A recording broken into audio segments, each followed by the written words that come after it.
That's good. And then the mics we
Rachel's Refinished Furniture, located at 205 Blue Valley Drive in Bangor, has a showroom filled with refinished furniture, mirrors, home decor, and more. Rachel's has unfinished pieces which you can customize as well. If you've got a piece which you would like to have refinished, you can have your furniture given a new life at Rachel's Refinished Furniture. You can contact Rachel's Refinished Furniture at 610 810 8486 and speak to Rachel in person.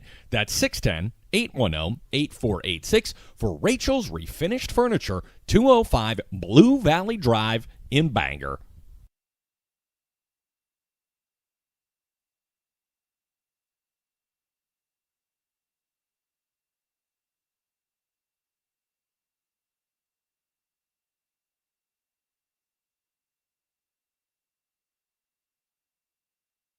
At Queen's Nutritional Products, we offer a full line of vitamins and mineral supplements to support a healthy lifestyle. Stop by Queen's Nutritional Products today to peruse our wide selection of dried and roasted nuts, dried fruits, and more. The Novak family and our friendly staff are available to assist you, and seniors get 10% off every day on many items. Open 7 days a week for your convenience, Queen's Nutritional Products is located at 1450 Pennsylvania Avenue in Allentown. You can visit them online at queensnutrition.shop, but better yet, stop by Queen's Nutritional Products, 1450 Pennsylvania Avenue in Allentown.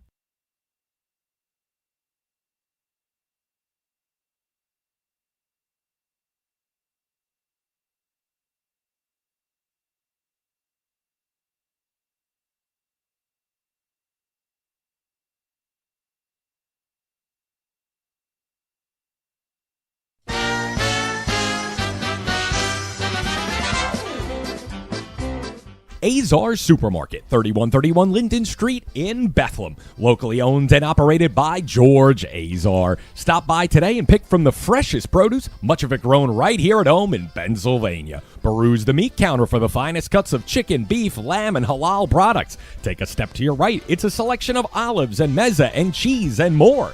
Azars features a full lineup of products imported from the Mediterranean, including Lebanese olive oil and hard-to-find spices and herbs. Shop Azars, 3131 Linden Street in Bethlehem, for great value.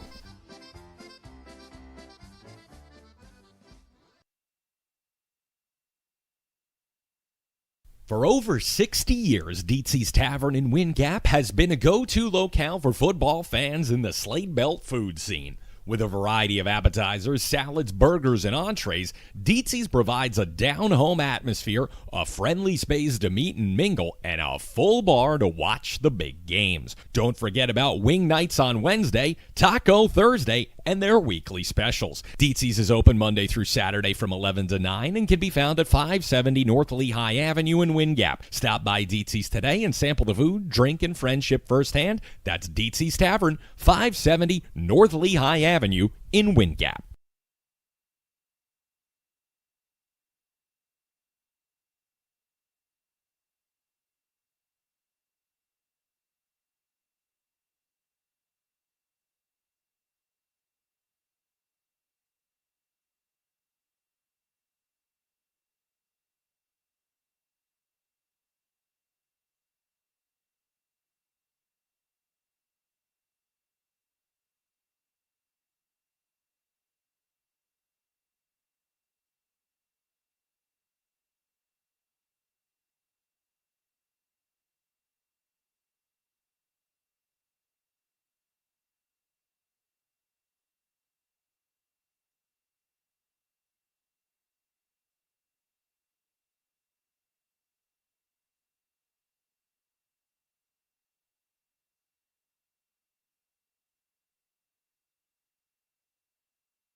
I like that.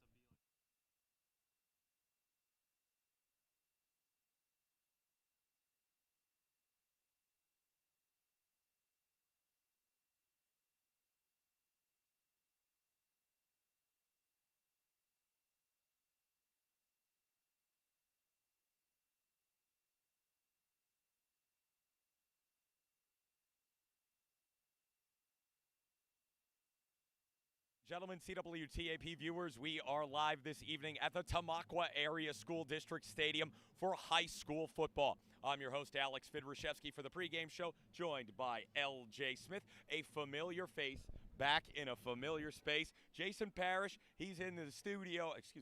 No, he's in the press box right now, and he'll be joining us momentarily, and it'll be great to get him on the air here as well. Played football at Easton Area High School and at Wilkes, but LJ, welcome home, man. I'm so excited to be back. It's a pleasure to be joined by you and be back on a familiar station, something that helped me get through college and lead me to this career that I'm now trying to start with you here. And it's a pleasure to be back with CWTAP.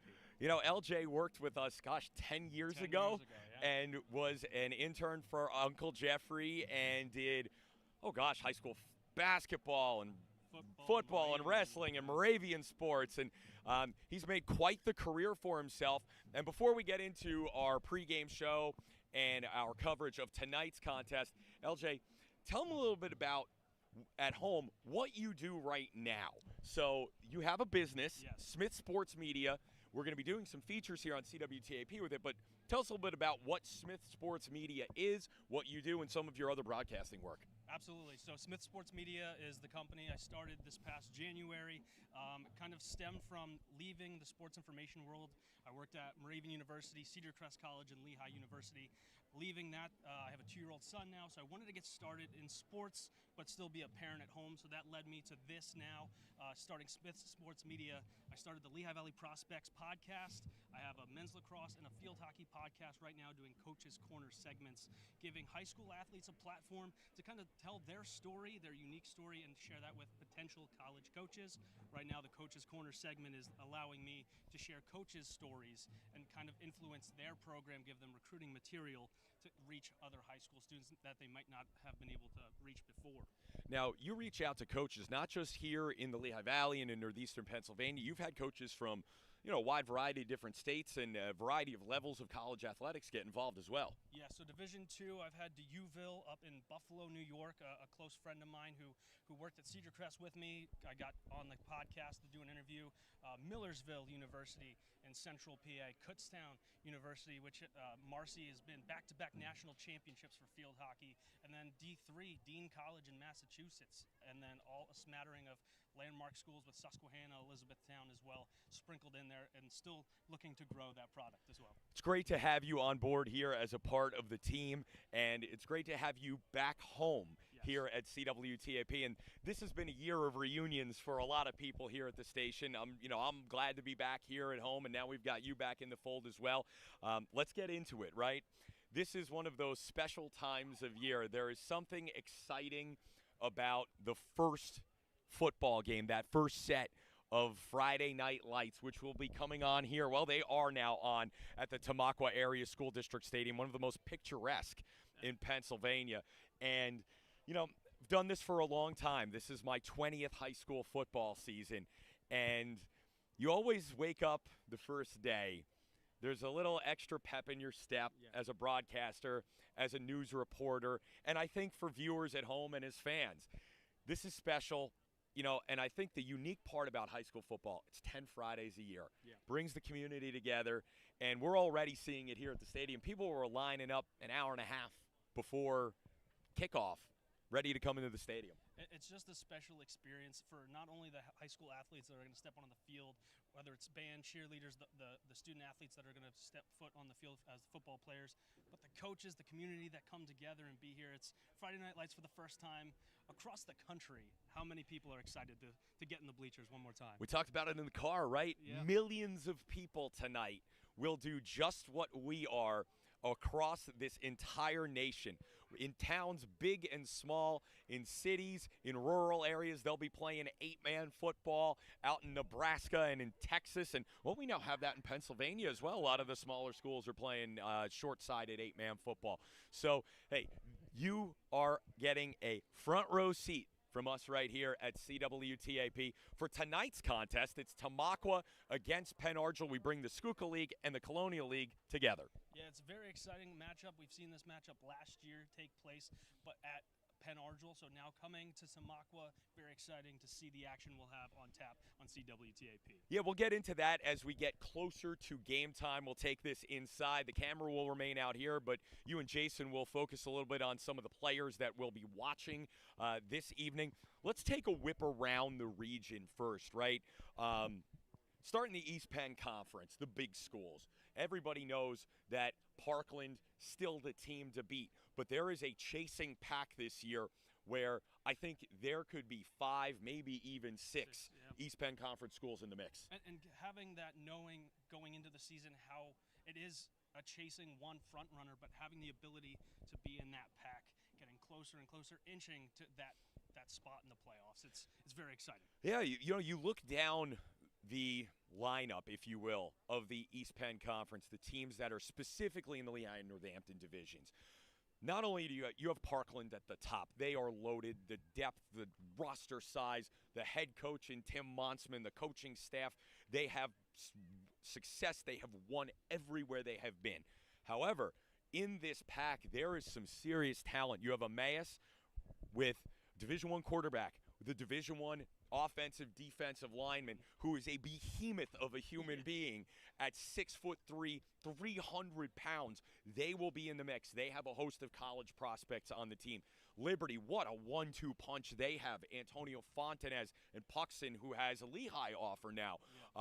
There is some talent across the valley. And, of course, how can we forget the Nazareth Blue Eagles with Peyton Falzone, quite possibly the best player in the Lehigh Valley and maybe one of the top 5 in the Commonwealth. And just the talent that spreads across the EPC is very noticeable. It's one thing that kind of prides themselves in the Lehigh Valley, having top-tier talent coming out of the EPC, let alone Peyton Falzone, as you mentioned, having a plethora of offers and options. Speaking of the East Penn Conference, this is the second year now of the ability for the EPC schools to have non-conference play for the first time in a long time.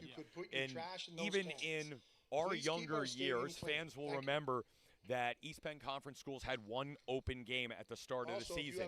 Now they have up to 4 that they can fill, including their crossover or the game against the school from the Mountain Valley. Schools have gone about this in very different ways. You have Matt Seneca and the Easton Red Rovers, who there are terms we can come up with this to describe them. They have an agenda against themselves, perhaps, where he has left no stone unturned over the last 2 seasons, taking on Central Bucks West. They took on Springford, who had a Division I quarterback, Zollers, who got injured in that game last year. They took on a school from Philadelphia. They dropped the second Philadelphia game and picked up Erasmus Hall from Brooklyn, who is one of the top schools in New York State. And that game will be at Cottingham Stadium in just a couple of weeks' time, and it is going to be a true test. Not that Central Bucks West tonight isn't going to be a test. So you have these schools that have gone out of the area. Liberty is taking on Penridge. So there are some showcase games that these schools have now scheduled. We're going to learn a lot about the depth and the talent and how tough these kids are right out the gate. And credit to the coaching staff of the EPC schools being able to take on those more prevalent schools that you'll see down the line in state tournaments to kind of see that test early on, kind of get their guys in the mindset of what they could be going against if they take that next step. Also, the final year of where we're at tonight, the Schuylkill League Colonial League merger ending after this year. Number of reasons behind that. Travel distance for both schools and fans has been cited by multiple folks that we've spoken to as one of the main drivers.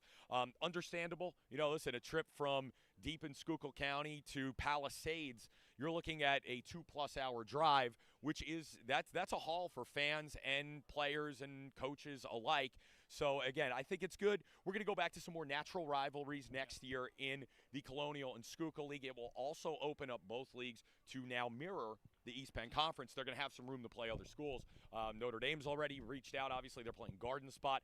That's tonight. Round 2, the barn burner last year.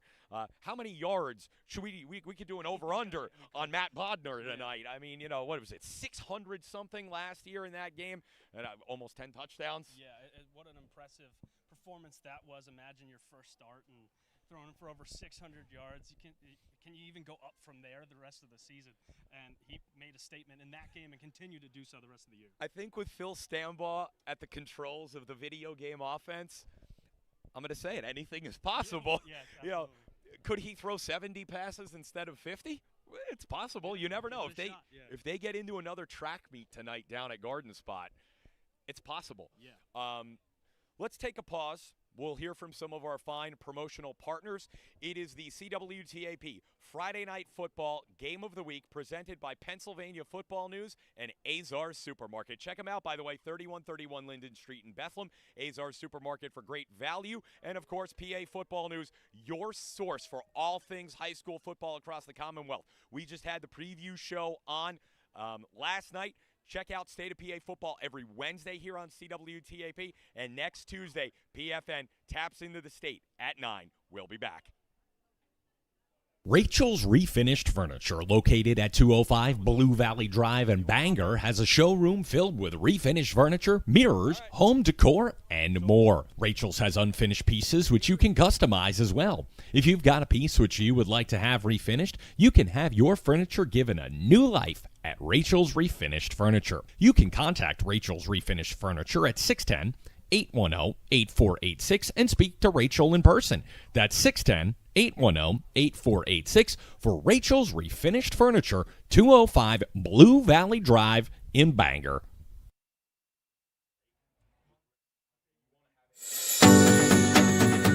Superior Hardware, located at 400 South 3rd Street in Bangor, is your go-to source for home improvement supplies in the Slate Belt. With a variety of tools, screws, nuts, bolts, and more, Superior Hardware is the place to shop for your hardware needs. Superior Hardware offers a full line of Milwaukee tools, the highest quality power tools available. In addition to their in-store offerings, Superior Hardware ships nationwide via their website, www.superiorhardwarebangor.com. So you don't even have to live in the Slate Belt or drive to Bangor to sample all that Superior Hardware has to offer. Superior Hardware is open Monday to Friday from 7 till 5, Saturday from 7:30 to 4, and Sunday from 9 to 2. Call them at 610-588-3205 or stop by their location at 400 South 1st Street in Bangor to jumpstart your home improvement projects today. That's Superior Hardware, 400 South 1st Street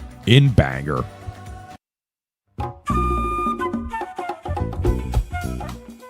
X-Golf, located just off the 25th Street exit of Route 22 in Easton, offers a premier golf simulation experience. With some of the most realistic indoor golf simulators you've ever seen, X-Golf is the premier place to work on your game before you hit the courses around the Lehigh Valley. If it's driving that needs work, putting that needs practice, or that pesky short game that haunts you, X-Golf is the perfect spot to perfect your swing. Bring your clubs, borrow one of our in-house sets, big up your friends, and come on down to X-Golf for a fun time. It's always 72 and sunny at X-Golf, and double bogeys are welcome, so you don't have to worry about a cart full of golfers behind you on hole 7. To schedule your tee time, call X-Golf at 484-250-0391. That's 484-250-0391. X-Golf, 80 Kunkel Drive in Easton, right off the 25th Street exit of Route 22.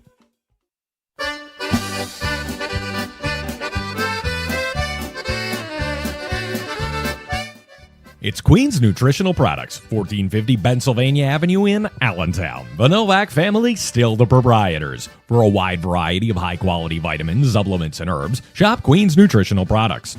From vitamin A to zinc and everything in between, the Queen Bee and her busy bees on staff can assist you. Queen's Nutritional Products also has a full line of dry and roasted nuts, dried fruits, and more. That historic nut hut still producing the best nuts and dried fruits in the Lehigh Valley. Queen's Nutritional Products also offers a variety of natural soaps, shampoos, toothpaste, and more, because what you put on your body is as important as what you put in it. Queen's Nutritional Products is open Monday through Wednesday and Saturday from 9 until 6, Thursday and Friday from 9 till 7, as well as Sunday from 11 till 4. Seniors get 10% off every day on many items in the store. Visit them online at queensnutrition.shop, or better yet, stop by Queen's Nutritional Products at 1450 Pennsylvania Avenue in Allentown.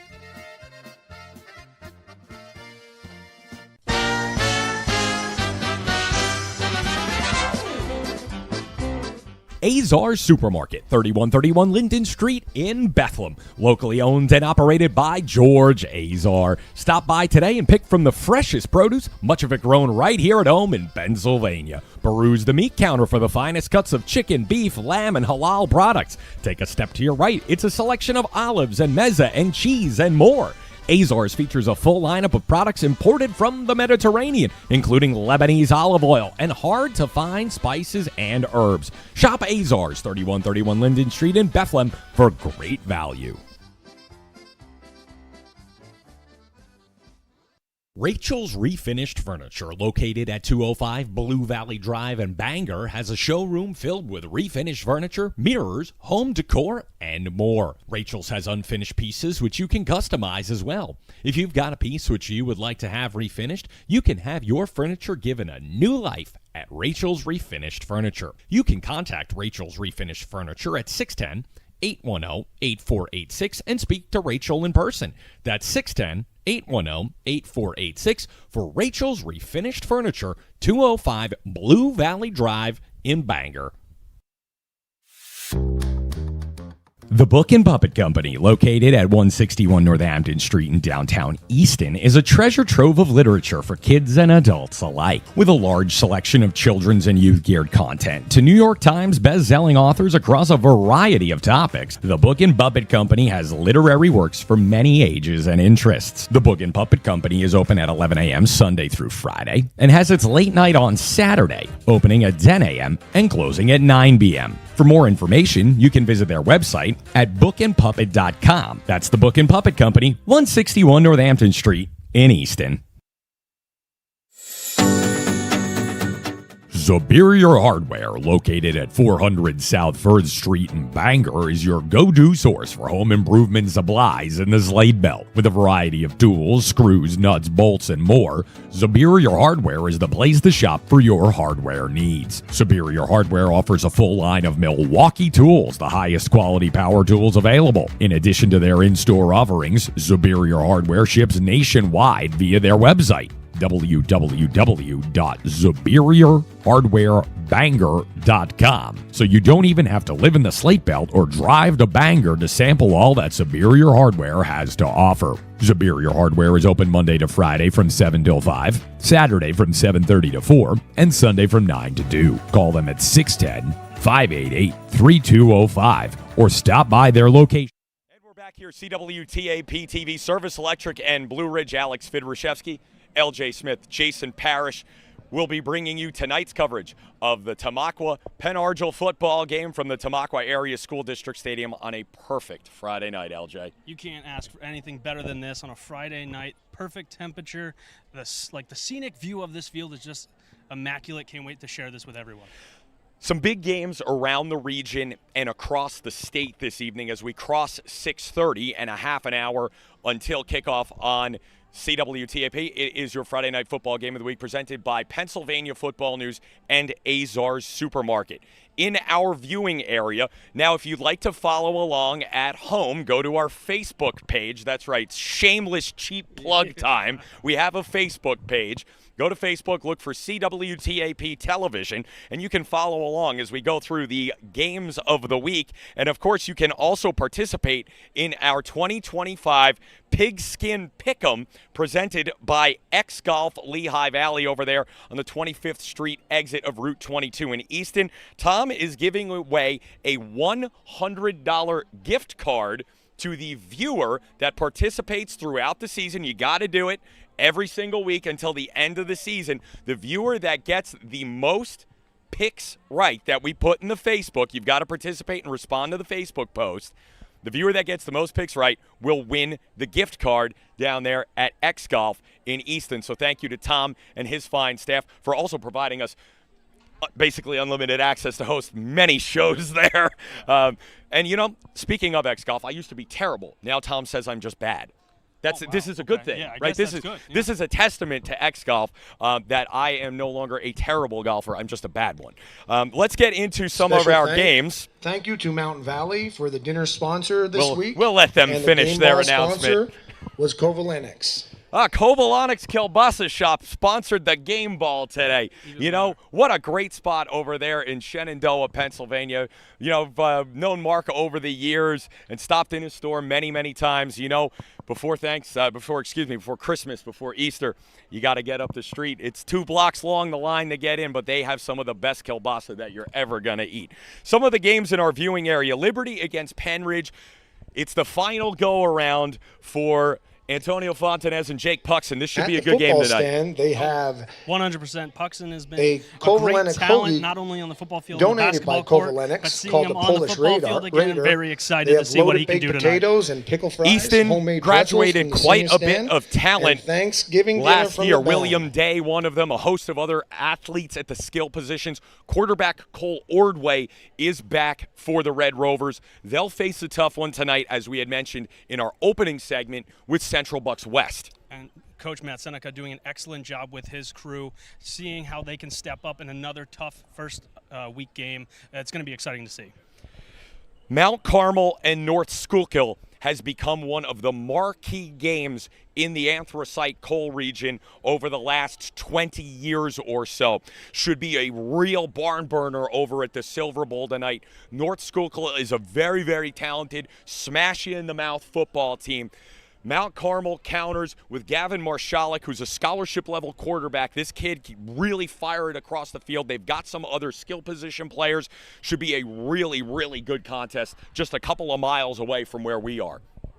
Yeah, seeing how those squads face up against each other, it's going to be interesting to see who comes out on top. Mount Carmel, North Schuylkill, both teams that will be contending for district titles in their near future later this year. I think North Schuylkill is a team that we could see several times. We'll see them in a couple of weeks when they play Notre Dame. We could see them again in the playoffs as they could rewind that Good contest. evening, ladies and gentlemen. Tonight's game is For your Tamaqua listening and and Argyl. viewing We'll talk entertainment at about this that in a time, little bit. the Tamaqua Area Saucon School Valley District hosting proudly Bangor. presents That's the the TV2 game of the 98th week on season Service of Electric. the Raider Bangor Marching had a Band. pretty good team 2 years ago. Graduated quite a bit. Took it on the The chin band is under last the year. field direction of Saucon drum majors Valley Molly Walker has to be and careful Allison this Arthurton. year that they're not Our in field the show same opens position. with the disco They era graduated hit September, a host of arranged by skill Ishbak players Cox. and linemen last year, including We follow Jack that with the Robertson, who 2021 was their TikTok record-setting, sensation, do everything, Fancy wide Like, receiver, kick arranged by returner, Paul punter, Murtha.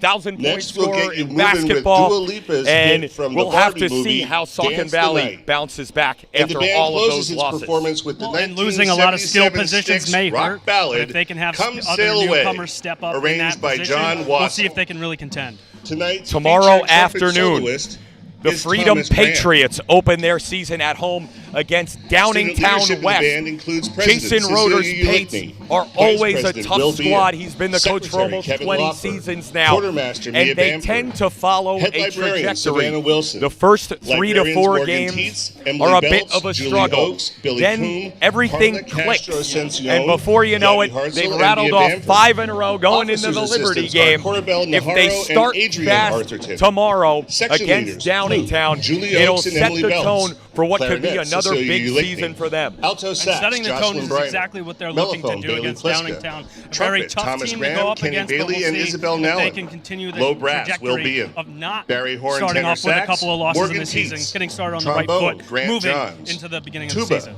Gabby If you Hartzell. watched the State of The PA Pit, football Chris yesterday, Smith and Lila you heard Clemson. Billy and his crew Field percussion, talk about Emma Briner and Shamokin. Leanna Very Coon highly Hawley. ranked in their Cheerleading, classification. Audrey Job, They've got Silks, another Coal Lorena Region Alea rivalry Estrada, game tonight and as they majorettes, travel Kelsey to Lush. Pottsville.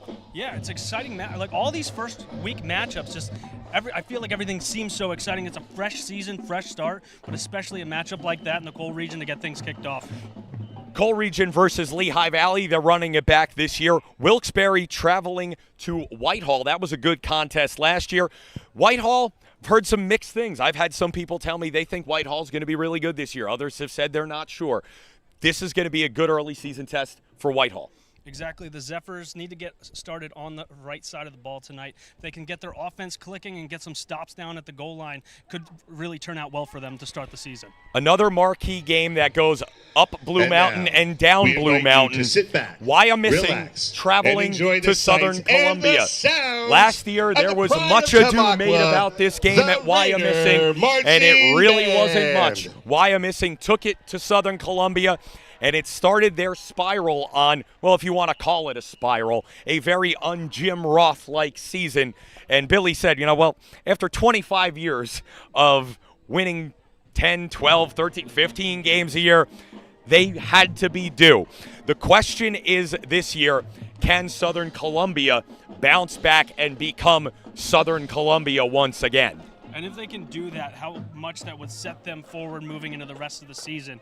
But, I mean, thinking about how good Wyomissing has been in the past couple of years, seeing if they can continue on the right track. One other school in our Blue Ridge viewing area that has taken an interesting start to their season and certainly decided that they wanted to test themselves is Delaware Valley. They have done this over the last few years. Their non-conference slate has been one of the best in the Commonwealth. Written off early, 3 losses, 4 losses because of the level of competition they're playing. They're doing it again this year. They may lose to McKeesport, but it's the kind of game that will get them ready when they come back to northeastern Pennsylvania. And exactly what we talked about in the first segment, getting off with these strong teams in the Commonwealth, being able to put yourself in contention later down the season.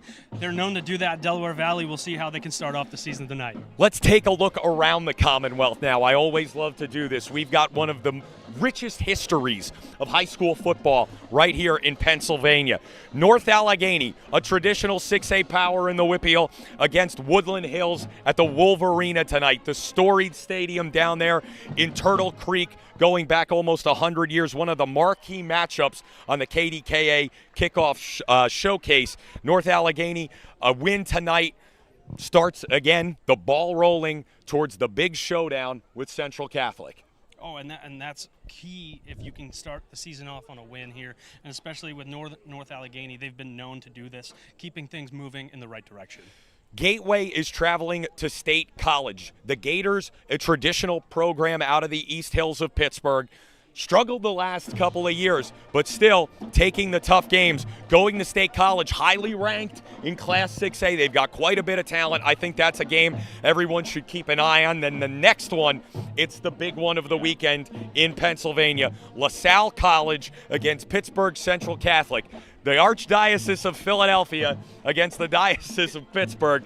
It should be a really good game. Oh, it's phenomenal way to start the season, seeing how things can get underway for both of those squads. LaSalle College, just incredible.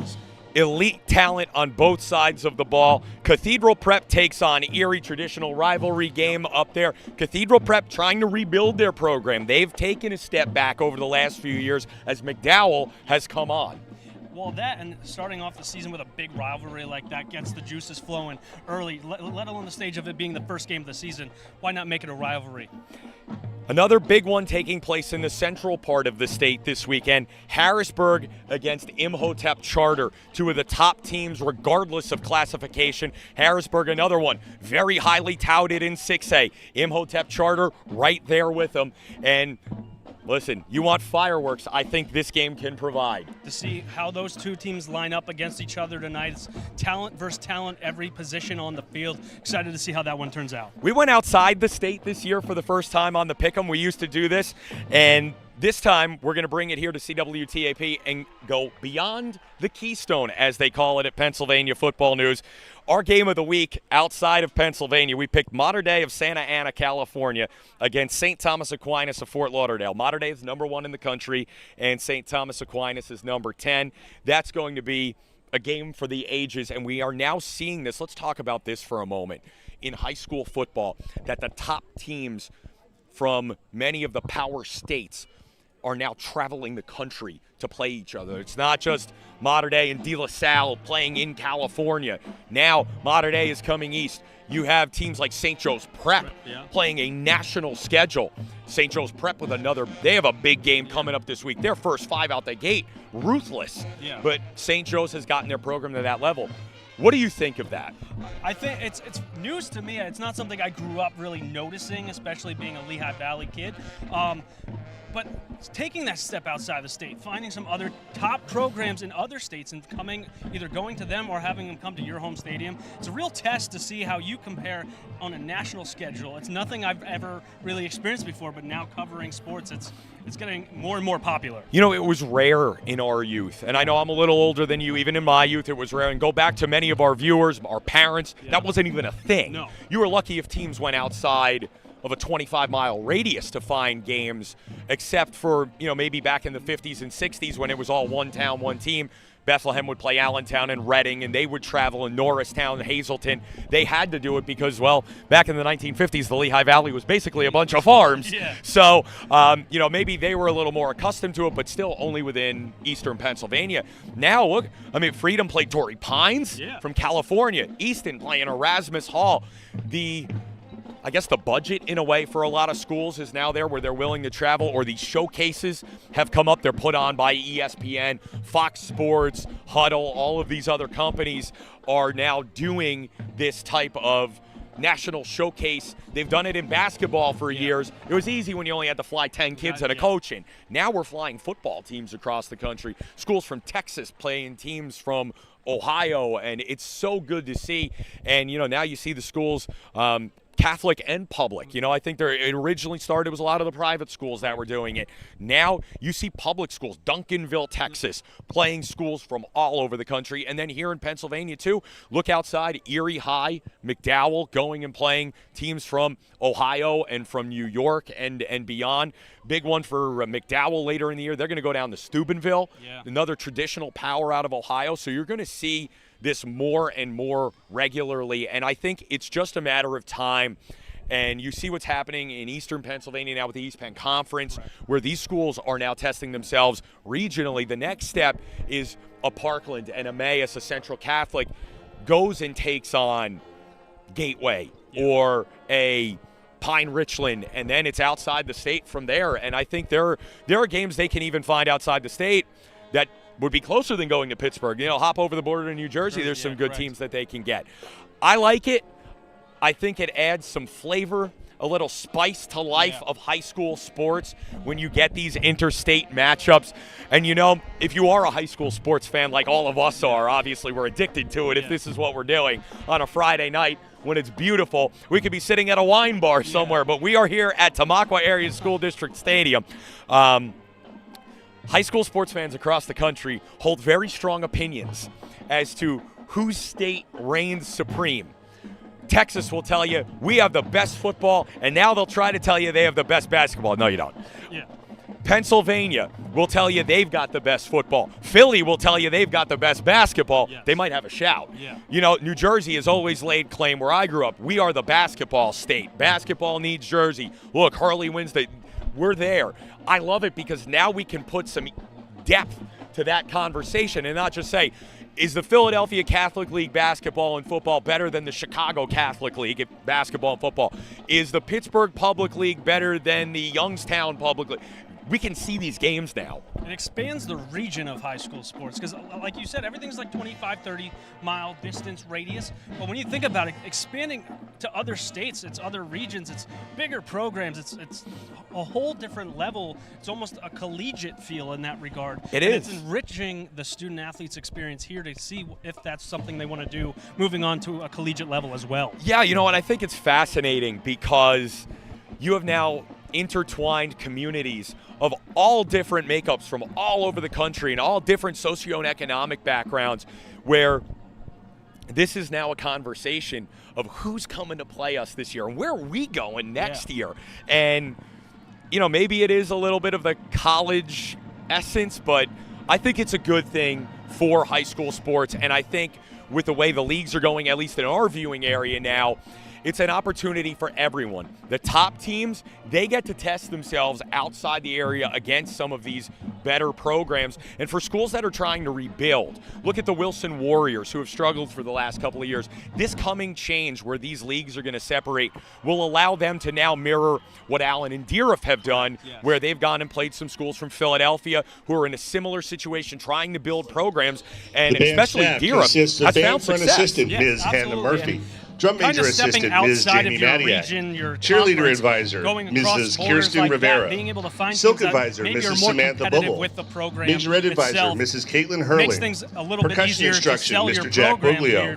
Show design by Mr. Scott Lortz. We have an opportunity Raider band assistant, Mr. Benjamin H. Toronto. Bunch of different levels assistant band director, Mrs. Marsha L. Rogers.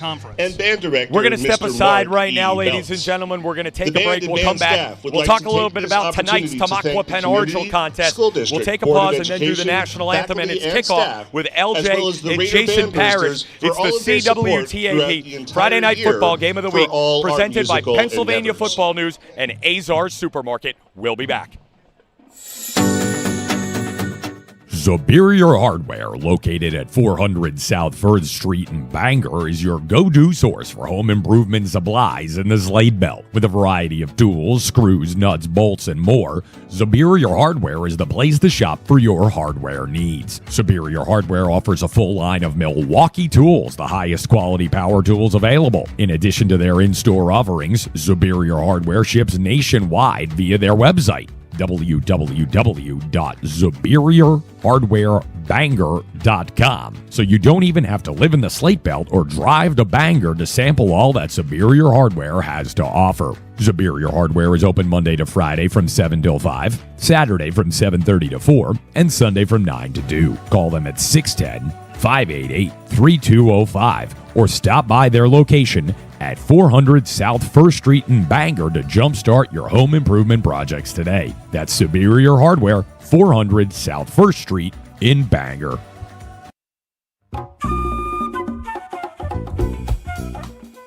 X-Golf, located just off the 25th Street exit of Route 22 in Easton, offers a premier golf simulation experience. With some of the most realistic indoor golf simulators you've ever seen, X-Golf is the premier place to work on your game before you hit the courses around the Lehigh Valley. If it's driving that needs work, putting that needs practice, or that pesky short game that haunts you, X-Golf is the perfect spot to perfect your swing. Bring your clubs, borrow one of our in-house sets, big up your friends, and come on down to X-Golf for a fun time. It's always 72 and sunny at X-Golf, and double bogeys are welcome, so you don't have to worry about a cart full of golfers behind you on hole 7. To schedule your tee time, call X-Golf at 484-250-0391. That's 484-250-0391. X-Golf, 80 Kunkel Drive in Easton, right off the 25th Street exit of Route 22.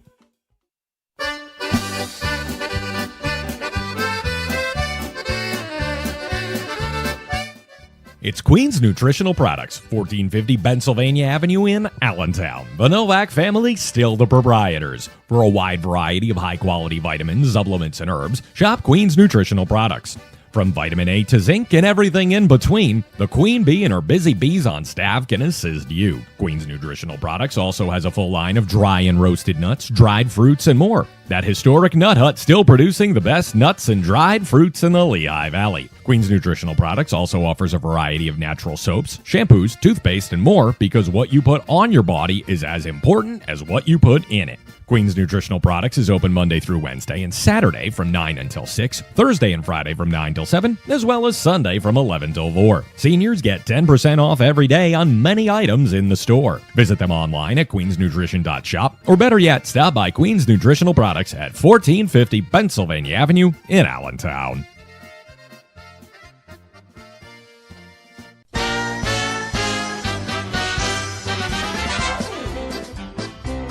Azar's Supermarket, 3131 Linden Street in Bethlehem. Locally owned and operated by George Azar. Stop by today and pick from the freshest produce, much of it grown right here at home in Pennsylvania. Peruse the meat counter for the finest cuts of chicken, beef, lamb, and halal products. Take a step to your right. It's a selection of olives and mezza and cheese and more. Azar's features a full lineup of products imported from the Mediterranean, including Lebanese olive oil and hard-to-find spices and herbs. Shop Azar's, 3131 Linden Street in Bethlehem, for great value.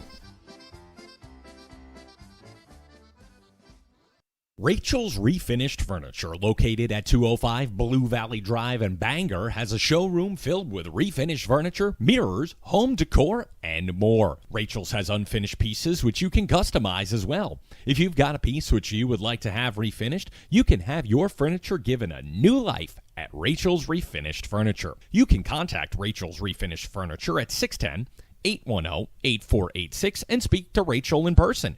That's 610-810-8486 for Rachel's Refinished Furniture, 205 Blue Valley Drive in Bangor. The Book and Puppet Company, located at 161 Northampton Street in downtown Easton, is a treasure trove of literature for kids and adults alike. With a large selection of children's and youth-geared content to New York Times best-selling authors across a variety of topics, the Book and Puppet Company has literary works for many ages and interests. The Book and Puppet Company is open at 11 a.m. Sunday through Friday and has its late night on Saturday, opening at 10 a.m. and closing at 9 p.m. For more information, you can visit their website at bookandpuppet.com. That's the Book and Puppet Company, 161 Northampton Street in Easton. Welcome back to the CWTAP Friday Night Football Game of the Week. I'm Alex Fidrushevsky, joined by LJ Smith, and Jason Parrish is in the waiting. We're about 60 seconds from the national anthem, but LJ, as we get into it here, Penn Argyl against Tamaqua. Let's run quickly through some of the players to watch for Penn Argyl. It all starts with Mason Seuss, the quarterback. He'll drive the bus. Yeah, we'll see how he does out of the gate, seeing if he can get the ball on the wings of the field, but also looking to their running back, Terrell Estes, to see how he does coming out of the backfield today. Senior Jacob Pietraszkiewicz will anchor the line for the Green Knights. On the other side for Tamaqua, host of new names as they break in some new players, but Chase Surfoss will be the quarterback. He is a 5'11", 185-pound senior. Terrence McDowell will start at running Ladies back. and gentlemen, time to take a pause for the national anthem, Remove and we'll be hats. back with more Veterans, of Friday salute Night Football on for the singing of our CWTAP. national anthem by Senior Cecilia Ulickney.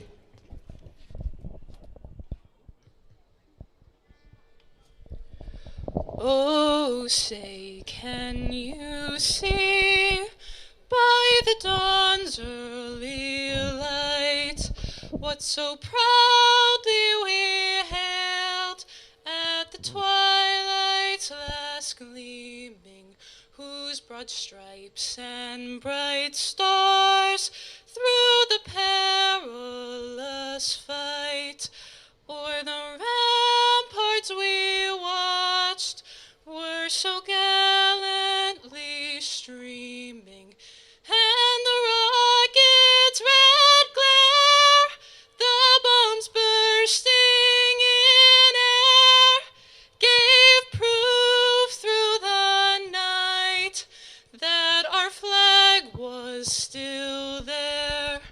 Oh, say does that star-spangled banner yet wave o'er the land of the free and the home of the brave?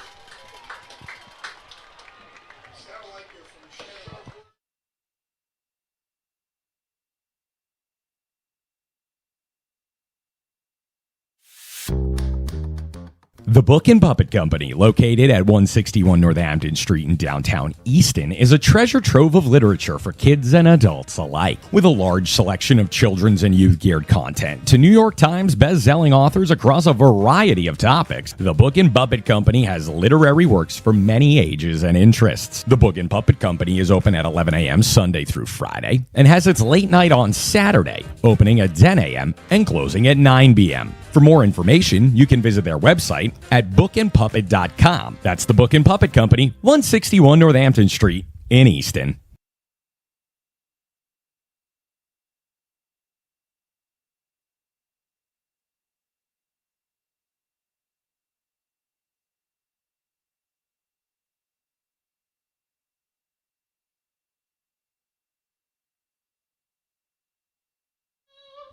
All right, we are back. I'm here with LJ Smith.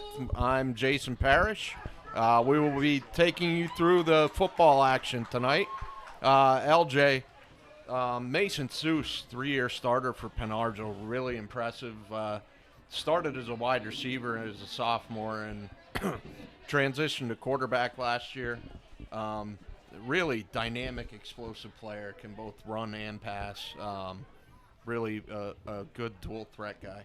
Yeah, excited to see what he does on the field. Obviously, his leadership, as you mentioned, transitioning to being the quarterback. It's a role you can't take lightly, and especially in high school football, it's one of the key positions that you lean on if you're the head coach. And and Coach Mutton looks to do that to open the season. Yeah, absolutely. Absolutely. And on Tamaqua, I mean, you got quarterback Chase Serfas, also a senior. So you got two senior signal callers. Kind of, I would think, helps take some of the jitters out of the opening game because they've been through that. They've been through the wars, the battles. Number 7, Malachi kind of calm the team down a little bit. And it looks like Tamaqua will be receiving the opening kickoff. Looks like the Blue Raiders have won the toss and have chosen to receive the ball. And you heard it there from the PA announcer there. We'll see what the Raiders can do with their opening kickoff of the 2025 football season. Beautiful scenic view here, and the crowd looks to be energetic here in Tamaqua. So excited to see what's to come. Absolutely. And this used to be my favorite team to be on, kickoff team. Yeah. Oh, my goodness. I love defense, but kickoff team, I mean, you got a running start to hit somebody. Yeah. I loved it. Yeah, it's a different animal in itself, being on special teams and kickoff alone.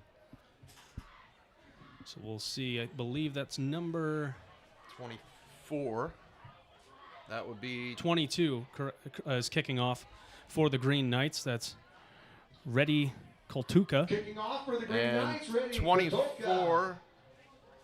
Terrence McDowell is back deep. Yeah, McDowell is the starting running back and quarterback for the Blue Raiders. We'll see him get the first touch. And the season is underway. McDowell takes it, crosses the 25, gets over to the 30 before he's tripped up, dropped down, call it the 31-yard line. And that's where the Blue Raiders will start their 2025 season. That was a nice little run back there. He caught it about the 5, so he got about 36 on it, or 26. On the return. And we'll see the first of Chase Serfas. 32-yard line. And this Blue Raiders offense. Argyl will line up in a, looks like going to be a 3-5 defense. 3-4. Blue Raiders in all blue uniforms. First handoff goes to McDowell, cuts outside, and dropped down. Called a gain of 1.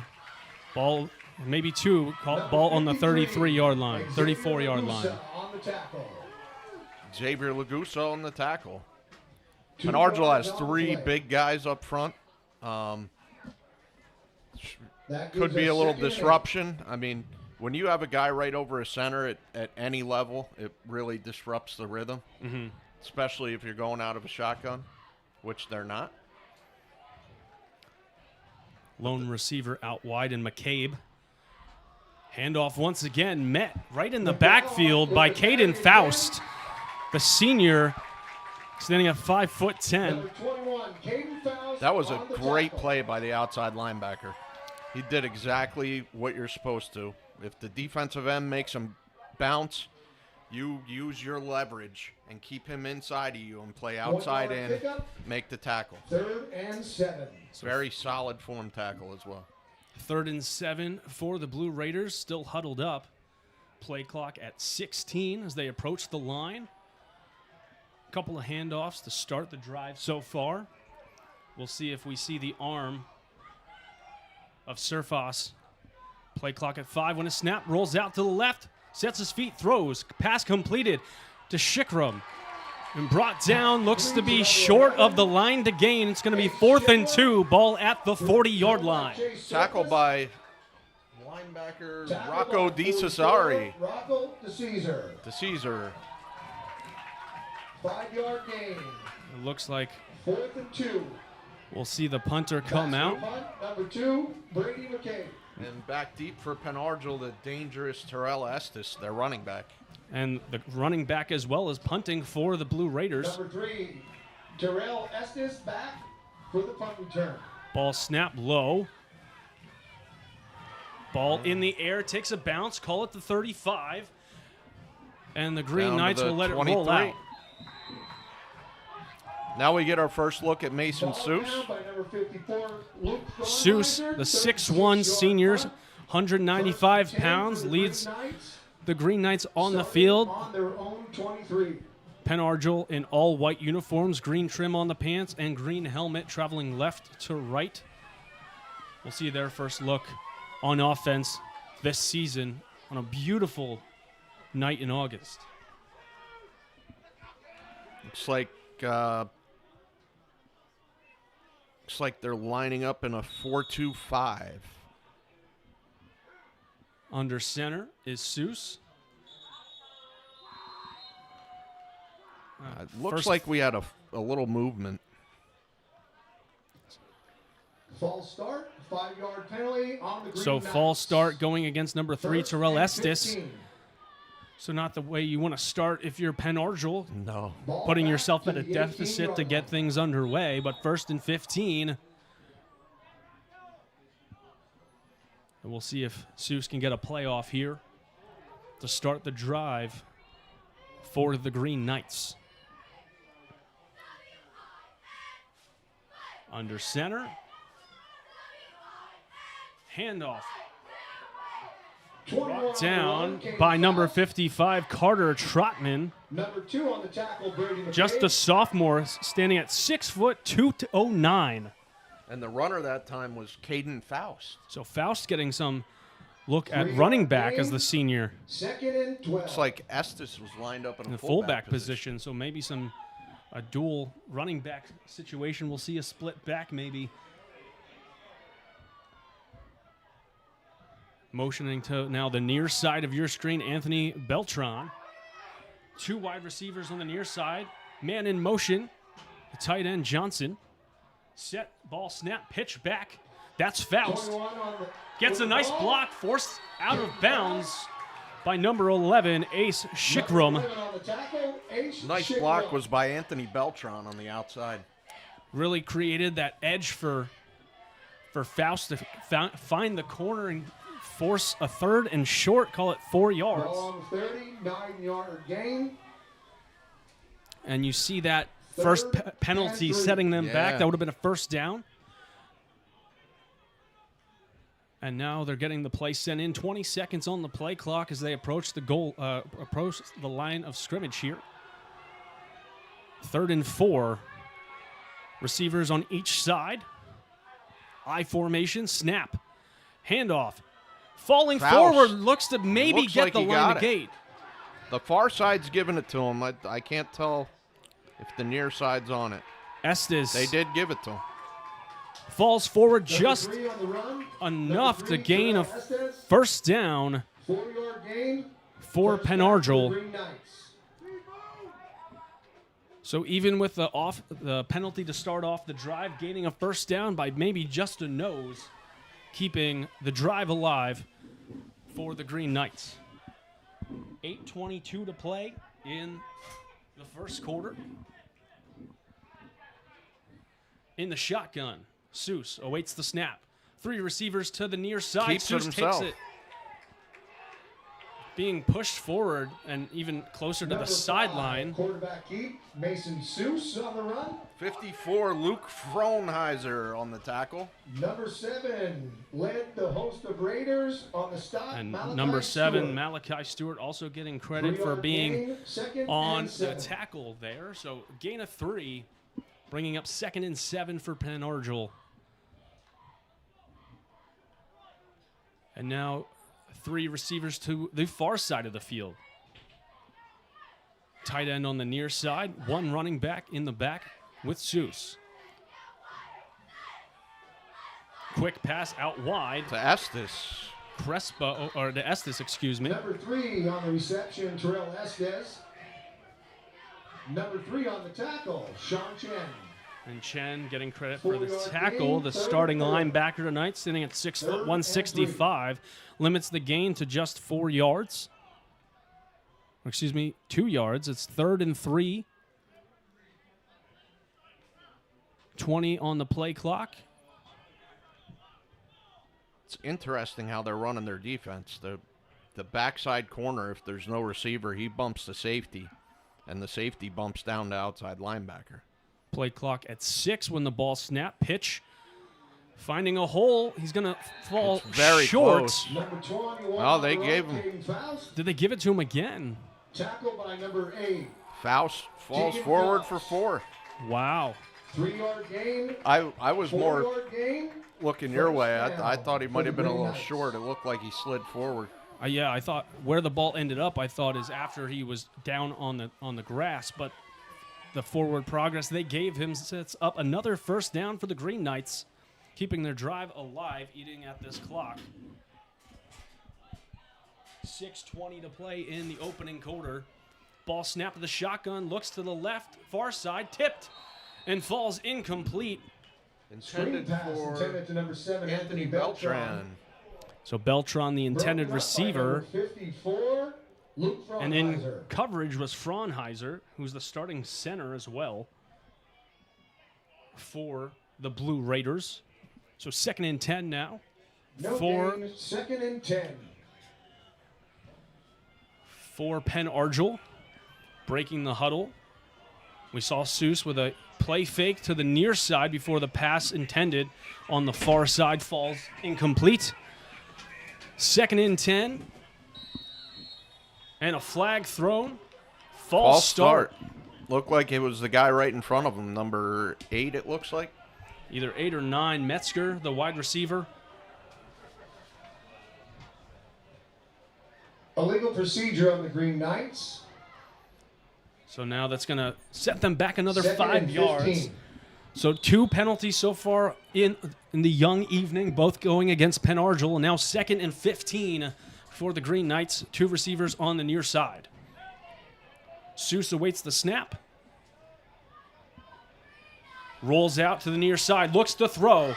Has protection. Pass complete. To Beltran. Anthony Beltran, this junior. Anthony Beltran. That was a nice route concept there.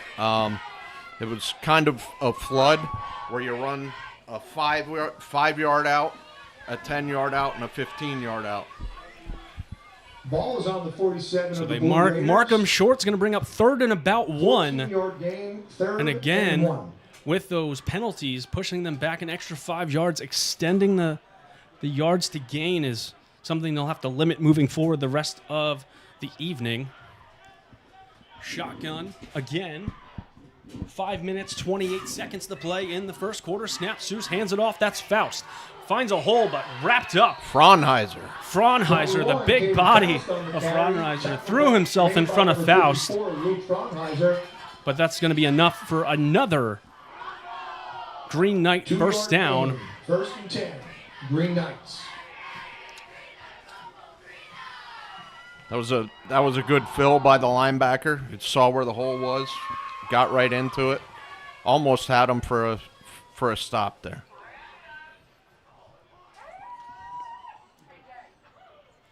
First and 10 for Penn Argyl. 15 seconds on the play clock. I formation, 2 receivers on the near side. Seuss under center. Gets the snap.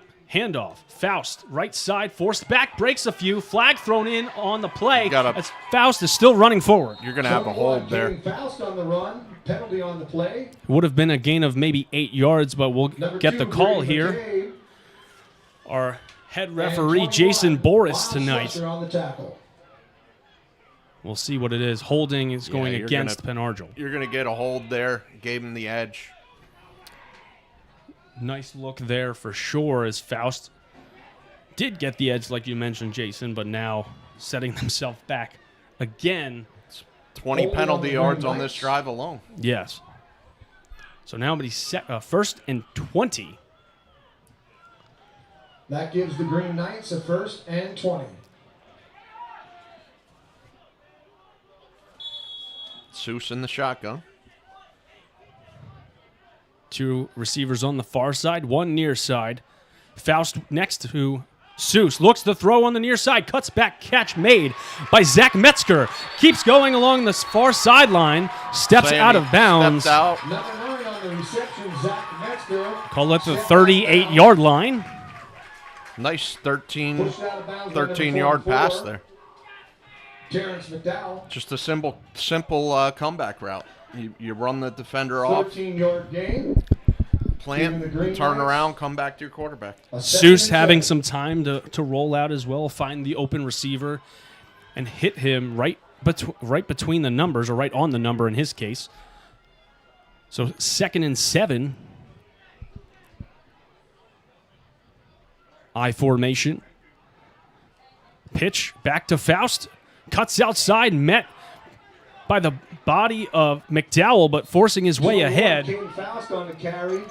Got to wrap up there. Yeah, a couple extra yards by Faust out of that. Brady McCabe getting credit for the tackle after the broken tackle by Faust, and we've seen him do some nice things so far. Yes, he looks like a very, very good back for the Colonial League. And Terrell Estes is a name that we thought we would hear a little bit more to start the game. He looks to be lining up in the fullback position in this I formation we've seen a handful of times now. Yeah. 3:40 to play in the first quarter. 3rd and short. Handoff to the aforementioned Estes, but wrapped up immediately. They've seen that play before. Yeah. Tackle made by number 2, Brady McCabe. So Brady McCabe, one on credit for there. Tegan Phillips, the other defensive end, 6'3", 170, coming up with a tackle. 4th and about 4 yards. 4th down and 4 to go. And will we see a punt here? Doesn't look like it. Seuss is Seuss in the shotgun. Unless they do no, it looks like they're going. Quick out route. And he's not going to get Not going to get there. Wrapped up by Sean Chen. And a turnover on downs as Tamaqua will take over on their own 42-yard line. I think it's safe to say penalties killed that drive. They were moving the ball when they weren't going backwards because of penalties. And creating their own setbacks in that realm. Moving yourself in the negative is only going to be a detriment to your offense. And if you're moving the ball that well, finding some room to create opportunities at the running back with Faust, and we heard Metzger's name a handful of times, but now we'll see a handoff from Surfos. And moving up the field was McDowell. McDowell, the nice run there. He actually got hit at the line of scrimmage, broke the tackle, and broke a couple more. So about 4 or 5 yards after contact there for McDowell. And we'll bring up 2nd and medium for the Blue Raiders. It's what you like to teach your running backs. Run behind your pads. Make them hit your shoulder, not your thigh. 2:16 on the game clock, 15 on the play clock. I formation, receiver on the near side. Handoff. McDowell gets wrapped up for a loss. And Rocco DeCesar, the senior, gets credit for the tackle. He's a good-looking linebacker. He's made a couple plays already in the 2 drives that Tamaqua's had. I'd say the word disruptive comes to my head early on in this game as another 3rd and medium opportunity for the Blue Raiders like they saw in their first drive. See an opportunity now. See if they can convert on 3rd and 5 as we're approaching the end of the opening quarter of the 2025 season. They have a couple tall tight ends out there. Fakes the handoff, rolls out to the right, pressure coming, takes a hit, pass falls, incomplete. Estes right there on the tackle, or pass breakup. McCabe unable to come up with the catch, but it looks like McCabe, the intended receiver, now has to come back and punt for the Blue Raiders. Yes. Clock is stopped with 1 minute and 12 seconds to play in the first quarter. Back again is Estes. See if he gets a chance to return it this time. McCabe, low line drive, takes a hop at the 30, rolls beyond the 20, and dies around the 14-yard line. And that's where the Green Knights will start their drive with under a minute remaining in the opening quarter. And Jason, a little bit of back and forth we've seen to start tonight's game. Yeah, it looks like they're feeling themselves out. It looks like a first game of the season. Couple penalties. I think Penn Argyl's had more success on offense, but it's been detrimented by the penalties. We'll see if they can come out and clean it up a little bit on this second drive. We'll see what they can get done here with a minute and 1 second on the clock. And what I'd like to see them do is move that punt returner up, because you haven't seen him reach that punt returner yet. So move him up 5 yards. And now we'll see Seuss under center. Receivers on each side. Handoff goes to Faust. Cuts outside. Met for a gain of 2. And Bo Yeakel, the freshman, Number 3, coming up with a tackle. That's why it's so hard to run wide on this 4-2-5 defense, because those outside linebackers are so hard to block when they're further outside like that. Excuse me, that was Sean Chen of the Blue Raiders that came up with on the stop. Breaking the huddle. Near side receiver is Metzger. Said his name a handful of times so far as we get ready to wind down the end of the first quarter. 4 seconds on the play clock. Ball is snapped. Fake handoff. Seuss is going to keep it himself. Wrapped up. Maybe gets back to the line of scrimmage. Mason Seuss, quarterback keep on the play. Yeah, it looks like they're not gonna let him break it tonight, Phillips, and number 54, which he's perfectly capable of doing. No game. And that's the end of the first quarter here in Tamaqua Area School District football field. We'll take a short break. Thank you for joining us on CWTAP. For over 60 years, Dietz's Tavern in Wind Gap has been a go-to locale for football fans in the Slate Belt food scene. With a variety of appetizers, salads, burgers, and entrees, Dietz's provides a down-home atmosphere, a friendly space to meet and mingle, and a full bar to watch the big games. Don't forget about wing nights on Wednesday, taco Thursday, and their weekly specials. Dietz's is open Monday through Saturday from 11 to 9 and can be found at 570 North Lehigh Avenue in Wind Gap. Stop by Dietz's today and sample the food, drink, and friendship firsthand. That's Dietz's Tavern, 570 North Lehigh Avenue in Wind Gap.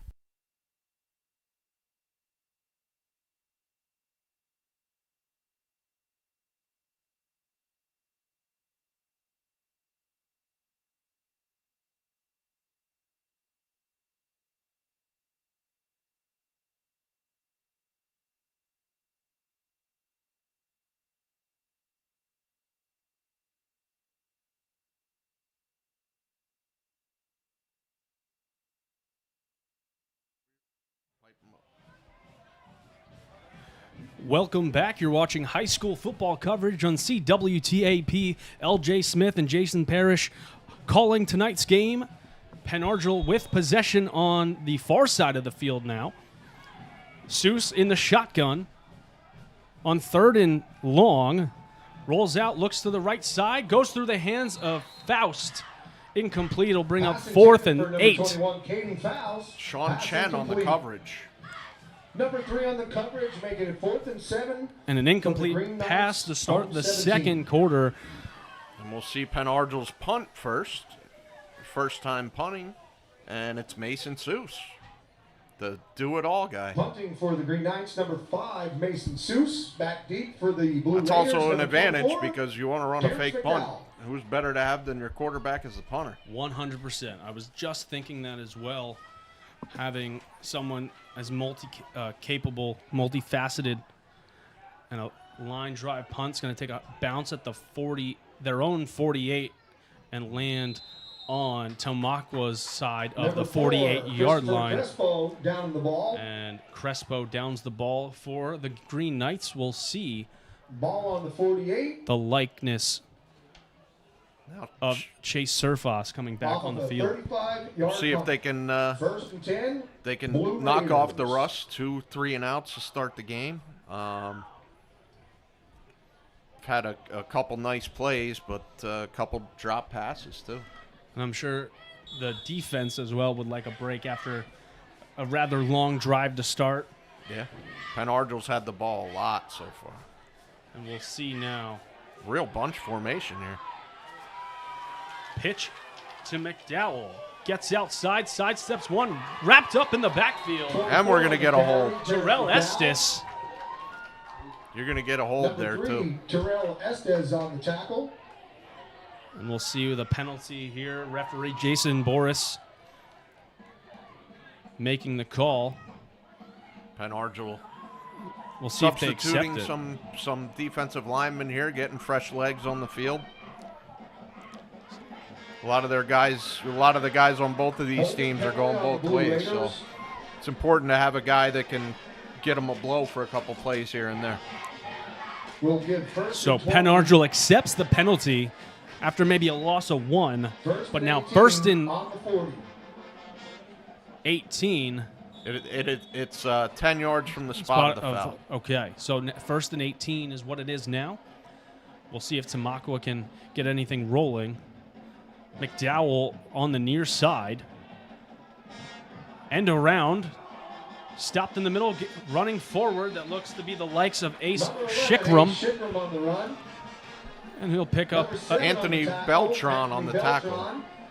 Picks up a couple yards. Call it 2nd and 14. And a little chippiness at the end of that play. D. Caesar. How do you say that? D. Caesar was pulled away by his teammates, so no harm, no foul.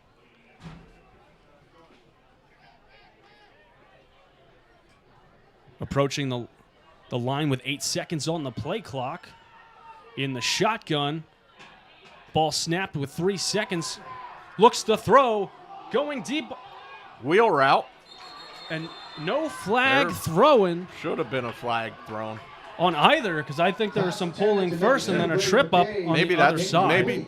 Maybe that's why they didn't call it, because they were both hand fighting. Christopher Crespo on the coverage. Chris Crespo. Timeout by the referee. Talking to the student section for Penn Argyl about the megaphone usage here, so we'll make sure that gets put away here. First game of the year. Yeah. Got to bring out all the stops you can. Gotta tell the kids what they can and can't do. 3rd and 14. 10:34 to play in the second quarter. Tamaqua with the ball. Running out is Surface. Wide open receiver caught is Shikram. And a first down for Tamaqua, their first of the season. Faust and Beltran getting credit for the tackle there, but a first down for the Blue Raiders. That is a really tough throw, too. And a lot of high school coaches like to do this. They like to roll to their sideline. But for a righty to roll left and then have to reset, it's a really tough throw, and you better block it well. Well done by Surfas. We'll see him under center. Hands off. McDowell finds a hole. Picks up about 9 yards. Before stopped, I believe that was Anthony Beltran again. Looks like inside zone there. Excellent way to find the hole. 2 other fullbacks or running backs in front of him in that position, in that formation, and just hitting the hole hard, picking 9 yards up, 2nd and 1. Inside their the Green Knights' 30-yard line. This is what's called the power eye. McDowell wrapped up. McDowell on the carry. Does he pick up enough for the first down? He does. They gave it to him. As head referee Jason Boris signals first down, so back-to-back first downs here for Tamaqua. 2-yard gain, first down for the Blue Raiders. 65 is Petrosky. Heavy use of McDowell on this drive. Continue to see what works as McDowell in the backfield, Surfas under center once again. 18 on the play clock. Hand off to McDowell, follows one, but met in the backfield. Ripped down for a loss. Number 28 on the stop, James Acatino. James Acatino. 6 foot, 200-pound junior. Playing defensive end. On the Green Knight, 27. Blew up that play as McDowell, if he would have got to the outside there. Good chance no one was stopping him. Acatino. He did a great job fighting through the reach block there. Surfos looks to go under center again. Similar formation the last couple of plays we've seen here, Jason. Yeah, they're going old school. Power I, 2 tight ends. Pitch outside, gets the edge, tripped up in front of his own sideline. That's Anthony Beltran, another consistent name we've said so far this evening. Tackling machine out there. Ball on the 22. 5-yard gain gives us 35. Third and 5 for Tamaqua. So this is actually smart what they're doing. They have 2 lead fullbacks in the power I. Instead of pulling your backside guard and tackle, you let them make their blocks, and you have the 2 fullbacks lead them up through the hole. Waiting the snap, same formation. This time to the near side, cuts inside McDowell. Can he fight for the extra yards? He will. He's going to be brought down inside the 20. Down. And exactly that, Jason, a first down for Tamaqua. DeCesar. 7-yard gain. First down for the Blue Raiders. Credit for the tackle, and we'll have a timeout taken by Penn Argyl. 7:25 on the game clock. 0-0. And we'll step aside briefly here. CWTAP Friday Night Lights. For over 60 years, Dietz's Tavern in Wind Gap has been a go-to locale for football fans in the Slate Belt food scene. With a variety of appetizers, salads, burgers, and entrees, Dietz's provides a down-home atmosphere, a friendly space to meet and mingle, and a full bar to watch the big games. Don't forget about wing nights on Wednesday, taco Thursday, and their weekly specials. Dietz's is open Monday through Saturday from 11 to 9 and can be found at 570 North Lehigh Avenue in Wind Gap. Stop by Dietz's today and sample the food, drink, and friendship firsthand. That's Dietz's Tavern, 570 North Lehigh Avenue in Wind Gap.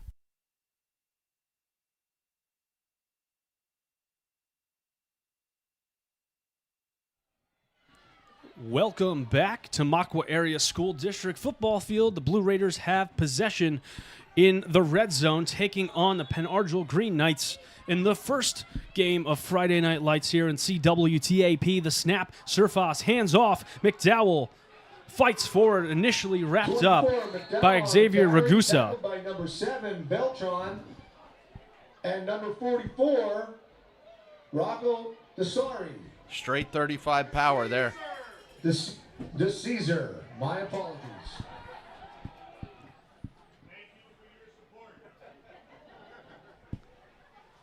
And the fans yelling up pronunciations. Yeah, the Caesar. So now we have that pronunciation. Sorry for the mispronunciation, but now we are good to go with the Caesar as the Blue Raiders have second and medium.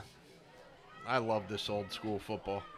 Surfos under center, gets the snap, hands off to one of the fullbacks, looks to be pushing forward, still going, and he's going to be down at the goal line. Down just short of the goal line. I believe they handed off to number 7, Malachi Stewart, one of the fullbacks, 5'6", 214 senior.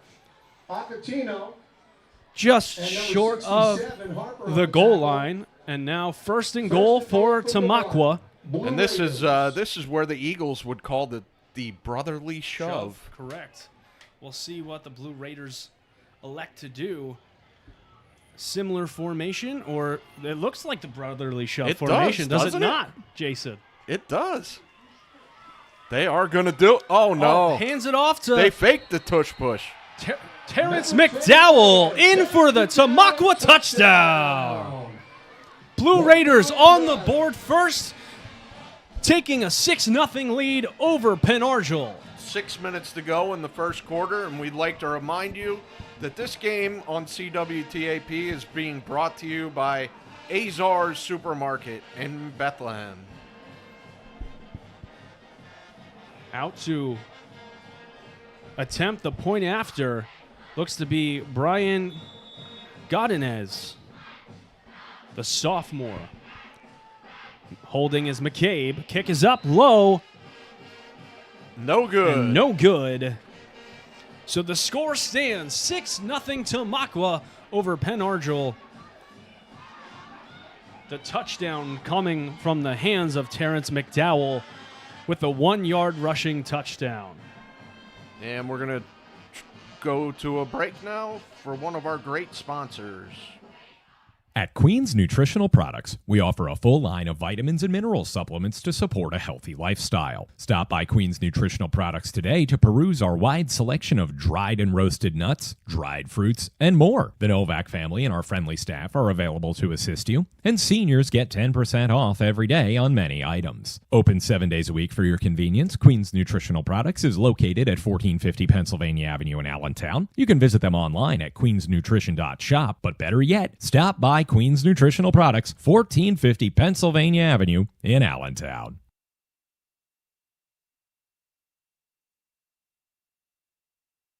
At the football booster stand. Welcome back to Tamaqua Area School District. The Blue Raiders taking a 6-0 lead after the Terrence McDowell 1-yard rushing touchdown, putting Tamaqua up 6-0 over the Green Knights. Back deep is Terrell Estes and Christopher Crespo. Godinez kicks it short. Short kick touches a Green Knight, but covered up by looks to be number 8, Keegan Heddle. The sophomore covers up number 16, Jaden Hunter. For Penn Argyl. They'll start their drive at the 38-yard line, so decent field position to start. It's the first time they've had that. Tamaqua has had a couple good punts that have pinned them back pretty good. They have one drive that was disrupted by penalties, and this past one was a 3-and-out. So we'll see if they can get it going again. Tamaqua's defense all set up on the field as Penn Argyl takes the field. Green Knights in all white uniforms, green helmets, traveling right to left. The Blue Raiders in all blue. Snap going to Seuss in the shotgun. 2 receivers on the far side. That's where he's looking. Low pass caught. It's Estes on the catch. 3, Terrell Estes on the reception. That's a pickup about 4 yards. As Chen gets credit for the tackle. 2nd and 6. Another name we've heard a lot tonight. It's been a core group on both sides, contributing on all facets. 2nd and 6. Approaching the line. Shotgun formation. 2 receivers far side, 1 near side. High snap handoff. Sidesteps in the backfield, but tripped up. Maybe a gain of 1 as Faust gets another carry. Tackle by number 8, Tegan Phillips. Be about 3rd and 4 here. 2, Quinn Cole. Long 4. A long 4 yards here. 3rd and 4 from the Green Knights' own 44. So we'll see if they can extend the drive one more time and counter the Blue Raiders' touchdown drive. Started with Malachi Stewart with a fullback handoff, falling short at the 1-yard line before Terrence McDowell ran it into the end zone. Motion run Jet here, sweep. flag on the play. He's breaking free. He could take it to the house. That's Terrell Estes. He's going to score. Touchdown. It's coming Green back, Knights. though. It is coming back. But there's a penalty on the play. Number 3 on the Green Knight touchdown, but there is a penalty on the field. Waiting for the official call here from Jason Boris. I didn't see much. Might have been a illegal shift. Illegal shift called against the Green Knights, and that breakaway touchdown by Terrell Estes is going to be called back and replay third down. So a breakaway taking it to the house for Estes and the Green Knights called back. It's going to be 3rd and 9. Yeah, I mean, once again, a penalty kills Penn Argyl, and, you know, they add up. Right now, what would have been a touchdown, it's simple. You can't have two guys moving at the same time on the offense. So play clock starts now, 25. 4:26 to play in the second quarter. And a 3rd and long now for Penn Argyl. Seuss awaits the snap, gets it, looks to the left side. Over the top, opportunity through the fingers of Anthony Beltran. Joey Peischer. Or excuse me, number 2, Joey Peischer. Number 11, A. Shikram on the coverage.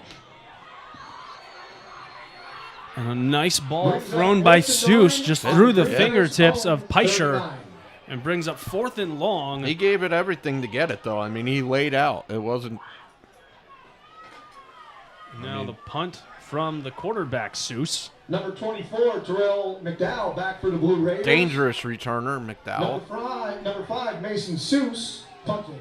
McDowell, the lone touchdown run of the game so far, and Seuss puts it down. McDowell's going to take it off the bounce, grabs it at the 26-yard line, and will get out of bounds.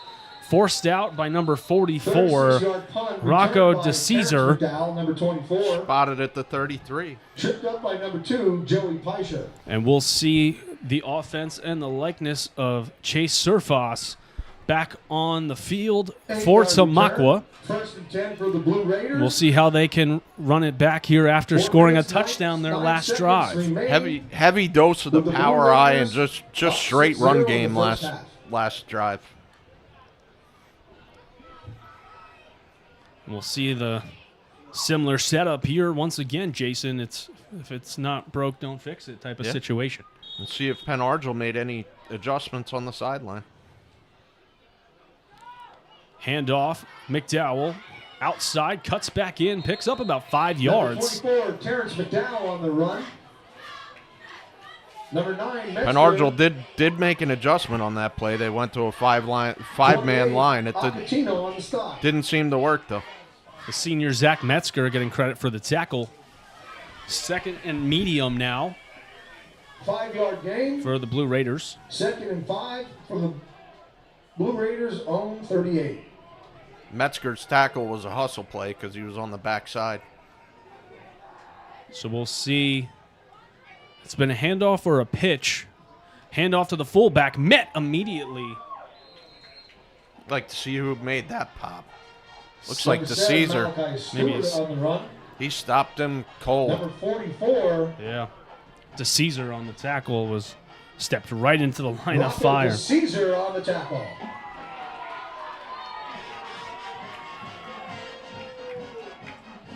And he gives a nice gesture to the press box, claps his hands because they finally got his name right. There we go. It's the little things. Kids notice when things are said and done correctly. First down run by Malachi Stewart. Number 7. Moves the chains for Tamaqua. First down for the and Blue a new Raiders. set of downs for the Blue Raiders coming. LJ, this is the old 3 yards in a cloud of dust offense. It seems to be working, too. It's longer drives for this Penn Argyl defense. And they're actually lining up in a 5-5. They don't have any corners right now. Pitch to the far side of the field. McDowell tripped up along the far side of the field. First met. Let's see if we start getting timeouts here because you're getting close to the 2-minute mark With here. help from number 7. Ragusa and Beltran on the tackles. Beltran. 4-yard gain for the Blue Raiders. This is really impressive though, because they got 10 men in the box and they're still running the ball. Still haven't seen a wide receiver 0. Not really a need for it. Nope. If Now, you're now continuing they to have do one. it, but now you're going to see Brady McCabe come out to the near side along with Ace Shrickham. Pass for the first time in a while, underthrown, tipped, and almost an interception by. I think you're going to get a hold too. Ace Shikram. Shikram. Flag on the field, 21 on the coverage. Caden fouls. So we'll see what the penalty is called. You mentioned here, Jason, you think it could be holding. Oh, no. It's going to be on Penn Argyl. They're looking to the Blue Raider sideline for confirmation. I wonder if we'll get the call here from Jason Boris. Waiting for it here. So he's communicating with, I believe, head coach Brady Mutton right now, if he wants to accept the call or not. So whatever it is, it's a 5-yard penalty. So it's going against Tamaqua. It's going to bring up 2nd and 11. I didn't see him make a signal. I don't think he told us what it was yet, if I'm being honest. I didn't see a call. I don't think he's going to. Oh, there it is. Oh, 5-yard face mask on the offense. Penalty was That's a weird call. Mask. It's not something you particularly see on the offensive side of the ball, but 2nd and 11 now for the Blue Raider offense. Surface, after breaking this trajectory, now looking to roll out, airs it out down the field. In double coverage, the ball touches the turf. It was intended for McCabe. Estes in coverage. Terrell Estes. Tell you what, it was a nice pass. He gave his guy an opportunity to go up and get it. It pretty much gave him a jump ball because the other guys are a little bit shorter. You got a tall guy, you throw it up in the air. Exactly that. We've seen them do so many things out of this formation now, Jason. It's kind of keeping things unpredictable to the Penn Argyl defense. Yeah. It's smart play here by the coaching staff with Tamaqua.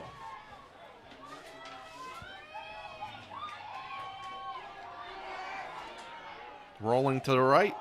Ball unleashes a little bit high there. And you said throw it up high for his receiver. And incomplete. Shikram unable to bring it down. It would have had to be at least 6'6" to catch that one. So now the Blue Raiders facing 4th and 11 back to receive the punt. with 1 minute and 11 seconds until halftime here in Tamaqua. We thank you for joining us here on CWTAP. LJ Smith and Jason Parrish on the call with you this evening. And the punt is McCabe. Snap goes. Low one bounce. It's going to roll in favor of the Blue Raiders and be downed at Shikram. The 21. A Shikram on the 20-yard line of Penn Argyl. So we'll see Penn Argyl take over and what they can do in this final minute of the first half. Yeah, well, I think you'll see how far you might be able to see how far Seuss can throw it. Yeah. And thinking back to last season's game when they kicked off the season, Jason, 38-7 was the final score in favor of Tamaqua. The score was 7-0 Penn Argyl at the end of the first quarter, and then 38 unanswered points coming from Tamaqua to win the game. This year's a whole different story. It could be 6-6 right now if a penalty didn't call back that touchdown from Estes. And I think that's what Brady Mutton goes into halftime and talks to his team about. 100%. Ball snap. Doesn't go to Seuss. It's a direct snap to Faust. Trying to be pushed forward. Brought down by a group of Blue Raiders. Gain of about 2. Number 3, Sean Chen. Number 32. And number 32, Troy Hartman. Quinn Coleman on the stop. Quentin Coleman, correct. The ball on Penn Argyl junior linebacker. As time continues to tick down, we'll see what the Green Knights elect to do. To Not too much urgency here. Get another play off. There's 11 on the play clock. Ball snapped. That's Estes. Goes straight to you Estes. are going to get a hold there. And that was a bear hug. Penalty flag thrown on the field. A holding called against Penn Argyl, and penalties continue to plague the Green Knights in this first half. Penalty flag on the play. I think right here you just take a knee, you take it to half, tell your team, hey, listen, remember what happened last year, you can do this. 14 seconds left in the first half. So 2nd and 9. Red ticket winning number. Before the penalty, so it's going to be a 5-yard penalty. 0-1-3. Excuse me, a 10-yard penalty. So now we'll see if they do what you said, Jason. Take a knee, take it into the half here. Yeah, you don't want to risk fumbling here. If anything, it's a run by your senior quarterback. And you give the Blue Raiders another opportunity to do something in short yardage situation. They're not even going to have to run a play. Oh, the clock was running down. Okay. So that's the end of the first half here from Tamaqua. The Blue Raiders leading Penn Argyl 6-0 on a beautiful night here in Tamaqua. Jason Parrish and myself, LJ Smith, on the call this evening. We'll take a short break at halftime, go over some stats from and talk about the first half, and rejoin you for the second half here at Tamaqua Area School District. Thank you for joining us on CWTAP Friday Night Lights.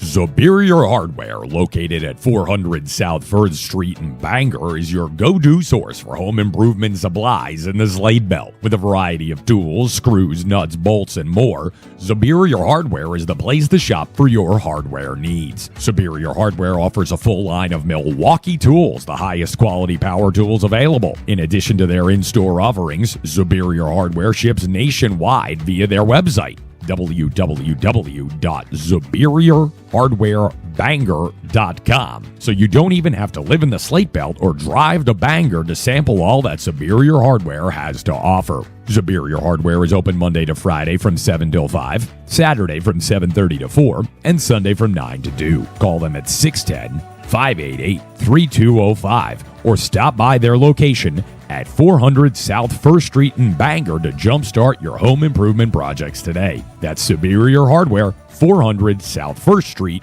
in Bangor.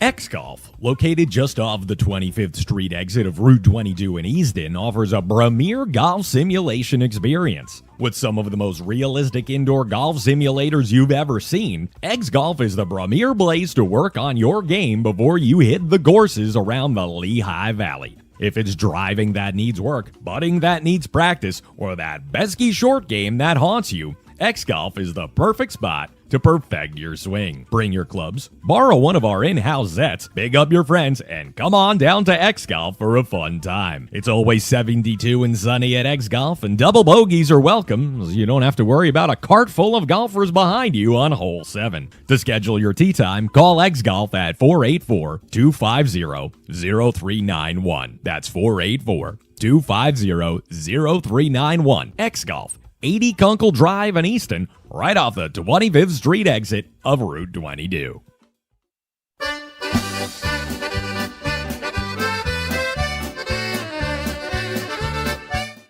It's Queen's Nutritional Products, 1450 Pennsylvania Avenue in Allentown. The Novak family, still the proprietors. For a wide variety of high-quality vitamins, supplements, and herbs, shop Queen's Nutritional Products.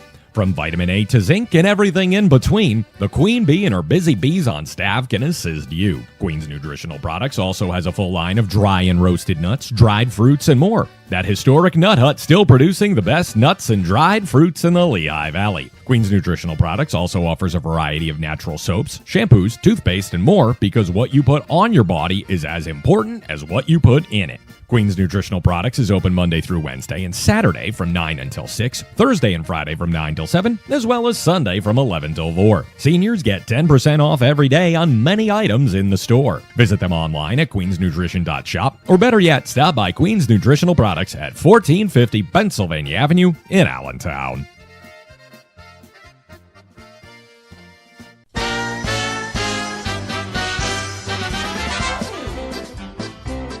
Azar Supermarket, 3131 Linden Street in Bethlehem. Locally owned and operated by George Azar. Stop by today and pick from the freshest produce, much of it grown right here at home in Pennsylvania. Peruse the meat counter for the finest cuts of chicken, beef, lamb, and halal products. Take a step to your right. It's a selection of olives and mezza and cheese and more.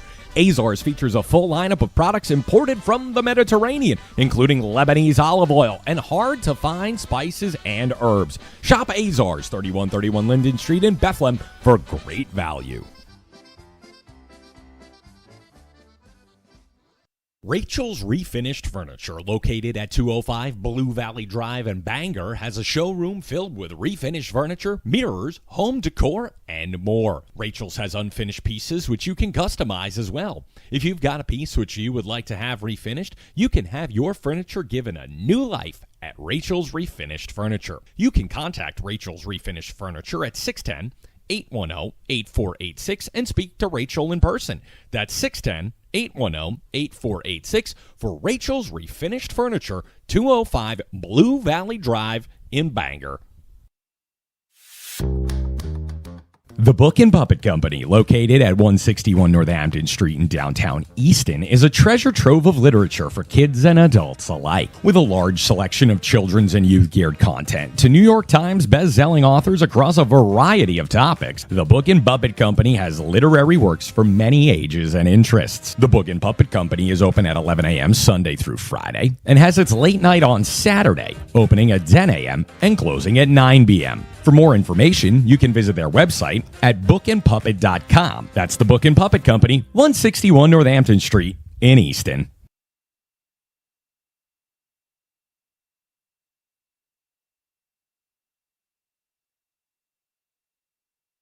And we're back here at Tamaqua Area School District Stadium. It is halftime. Alex Fidrishevsky, LJ Smith. You're working hard tonight, Absolutely. LJ. Pre-game, post-game, halftime. Are you ever going to take a break? I do not want to. I mean, loving every second of this. Love having you back here.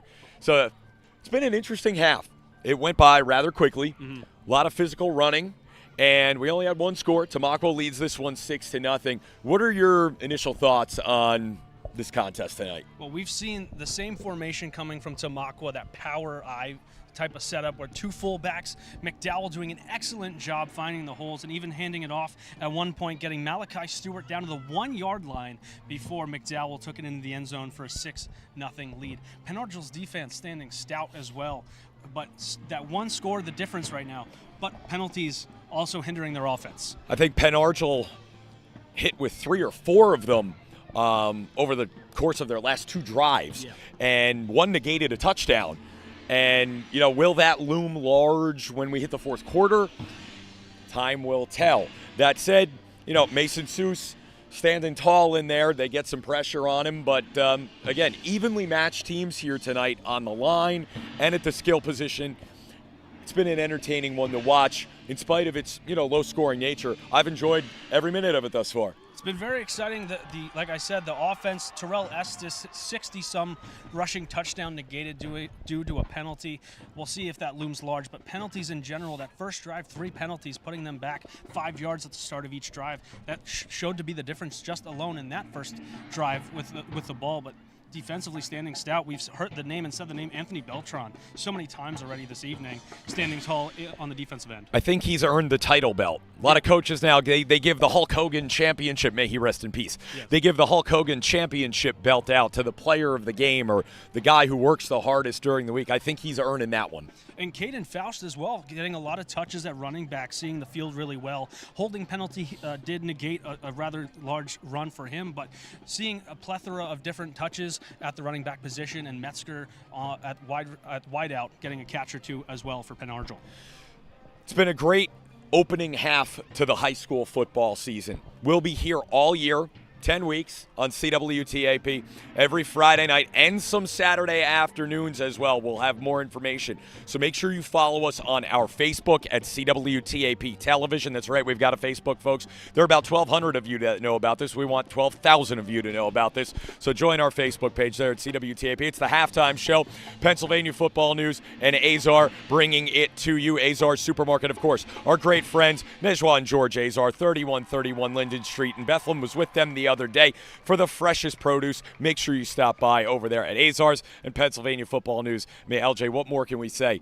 The Goliath of high school football coverage across the Commonwealth of Pennsylvania. It's a beautiful night, too, for high school football just in general, and we have the luxury of the scenic view behind us in beautiful Tamaqua. Isn't it just beautiful? It's so much to take in. It really makes you feel like fall's coming and really gearing up for the rest of the season. You know, that one hurts. Fall is coming. Yes. I feel like fall arrived about Wednesday night when it was about 50 degrees. Yeah, I decided summer was officially over. Sometimes I like to say it's not the start of football season. Usually I hope that it's later. Yeah. Fall started on August, what was that, 20th. Yeah, so, we're off to a great start with fall. That just means winter is we're going to be positive. Yes. Winter is going to be mild. It's going to be good. We're going to pray for it and hope for it that it's not going to be bad. But hey, it's really great to be back here. We've got some scores that have come in from around the area. Saucon Valley leading Bangor 21-0 in the second quarter. That's the TV2 game of the week. Shenandoah Valley, who didn't win a game last year, they lead Columbia Montour Votech 19-8 that game in the second. One of our games of the week to watch. Wyomissing leading Southern Columbia 14-0. Long way to go in that one, but again, right now, Wyomissing asserting themselves early on. State College leads Gateway 6-0. We'll have some more scores as they come. It's 6-0 here during this one. It's Tamaqua and Penn Argyl. Let's take a break, and we'll prep for the second half. We'll be back with more on the CWTAP Friday Night Football Game of the Week, presented by Pennsylvania Football News and Azar Supermarket. X-Golf, located just off the 25th Street exit of Route 22 in Easton, offers a premier golf simulation experience. With some of the most realistic indoor golf simulators you've ever seen, X-Golf is the premier place to work on your game before you hit the courses around the Lehigh Valley. If it's driving that needs work, putting that needs practice, or that pesky short game that haunts you, X-Golf is the perfect spot to perfect your swing. Bring your clubs, borrow one of our in-house sets, big up your friends, and come on down to X-Golf for a fun time. It's always 72 and sunny at X-Golf, and double bogeys are welcome, so you don't have to worry about a cart full of golfers behind you on hole 7. To schedule your tee time, call X-Golf at 484-250-0391. That's 484-250-0391. X-Golf. 80 Kunkel Drive in Easton, right off the 25th Street exit of Route 22.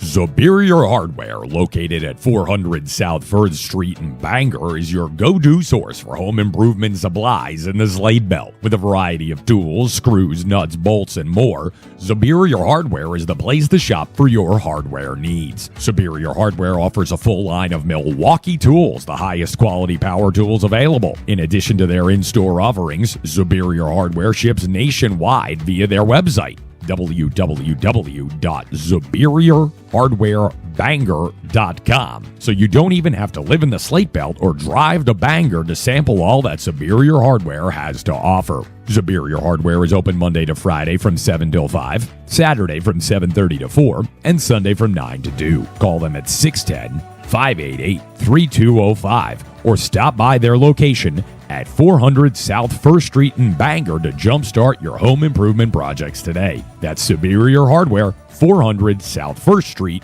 in Bangor.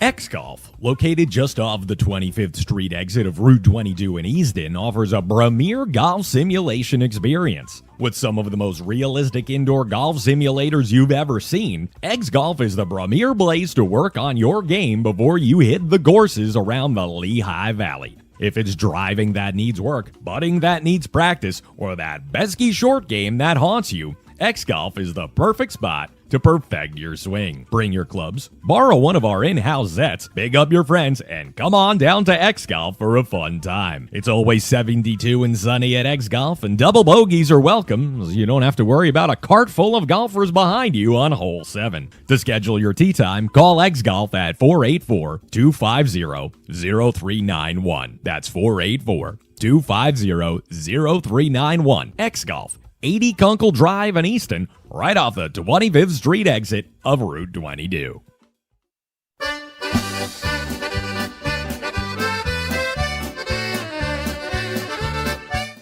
It's Queen's Nutritional Products, 1450 Pennsylvania Avenue in Allentown. The Novak family, still the proprietors. For a wide variety of high-quality vitamins, supplements, and herbs, shop Queen's Nutritional Products.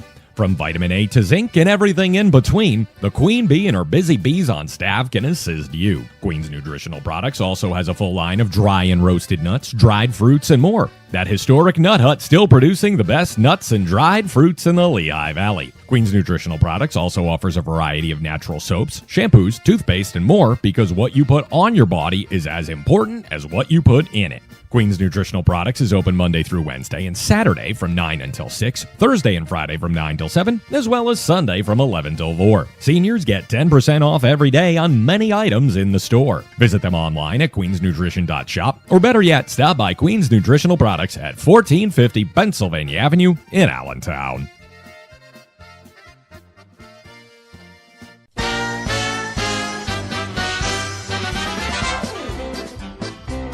Azar Supermarket, 3131 Linden Street in Bethlehem. Locally owned and operated by George Azar. Stop by today and pick from the freshest produce, much of it grown right here at home in Pennsylvania. Peruse the meat counter for the finest cuts of chicken, beef, lamb, and halal products. Take a step to your right. It's a selection of olives and mezza and cheese and more. Azars features a full lineup of products imported from the Mediterranean, including Lebanese olive oil and hard-to-find spices and herbs. Shop Azars, 3131 Linden Street in Bethlehem, for great value.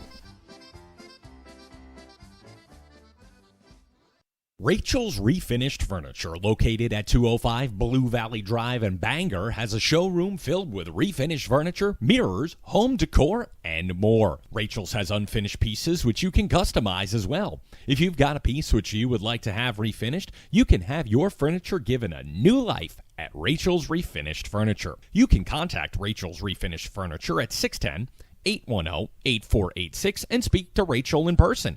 That's 610-810-8486 for Rachel's Refinished Furniture, 205 Blue Valley Drive in Bangor. The Book and Puppet Company, located at 161 Northampton Street in downtown Easton, is a treasure trove of literature for kids and adults alike. With a large selection of children's and youth-geared content to New York Times best-selling authors across a variety of topics, the Book and Puppet Company has literary works for many ages and interests. The Book and Puppet Company is open at 11 a.m. Sunday through Friday and has its late night on Saturday, opening at 10 a.m. and closing at 9 p.m. For more information, you can visit their website at bookandpuppet.com. That's the Book and Puppet Company, 161 North. X-Golf, located just off the 25th Street exit of Route 22 in Easton, offers a premier golf simulation experience. With some of the most realistic indoor golf simulators you've ever seen, X-Golf is the premier place to work on your game before you hit the courses around the Lehigh Valley. If it's driving that needs work, putting that needs practice, or that pesky short game that haunts you, X-Golf is the perfect spot to perfect your swing. Bring your clubs, borrow one of our in-house sets, big up your friends, and come on down to X-Golf for a fun time. It's always 72 and sunny at X-Golf, and double bogeys are welcome, so you don't have to worry about a cart full of golfers behind you on hole 7. To schedule your tee time, call X-Golf at 484-250-0391. That's 484-250-0391. X-Golf, 80 Kunkel Drive in Easton, right off the 25th Street exit of Route 22.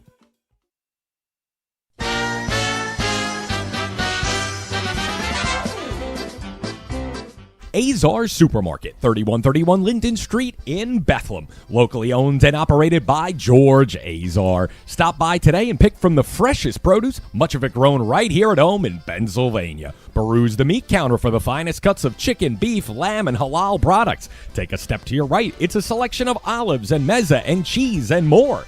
Azars features a full lineup of products imported from the Mediterranean, including Lebanese olive oil and hard-to-find spices and herbs. Shop Azars, 3131 Linden Street in Bethlehem, for great value.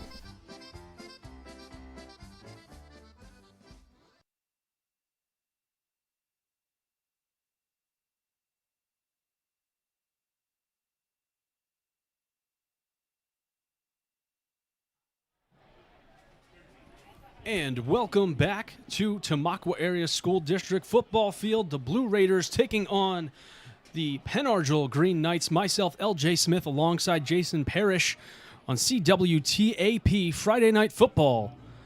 What first half we had, Jason, as we get ready for kickoff for the Blue Raiders to kick off to the Green Knights. 6-0 Blue Raiders lead. Yeah, two very evenly matched teams, and right now it's going the way of Tamaqua because they've made less mistakes. Correct. The penalties, as Alex and I talked about at halftime, being a detriment to what they've done so far in the first half, and that negated a touchdown run that could very well make this game tied at 6. Kickoff, 1 bounce, 2 bounce, picked up at the 20-yard line. Running to the near side, coming is Terrell Estes.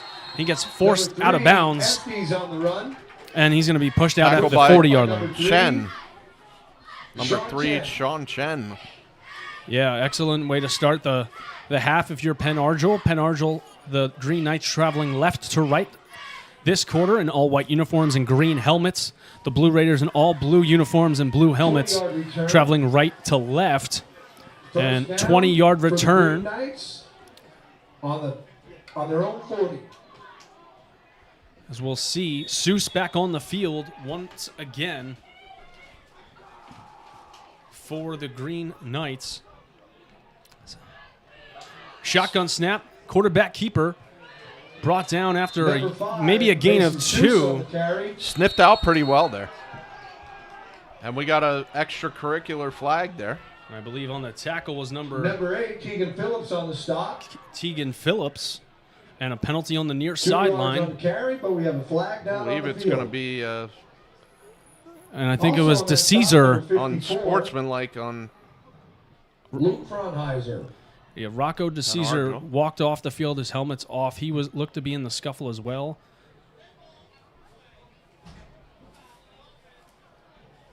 It was DeCesar. So number 44 DeCesar gets an unsportsmanlike contact. Personal foul on the Green Knights. So that's going to play suit into what we've talked about so far, Jason, starting behind. Ball will be spotted on the 27. The line of scrimmage, and now the ball's on the 27. So first and 23 to start the second half here. So you start in decent field position with a 20-yard kick return, and now you're back on the 23-yard line. Pass by Seuss to the far side. Impeded on defense, but the pass was uncatchable in coverage.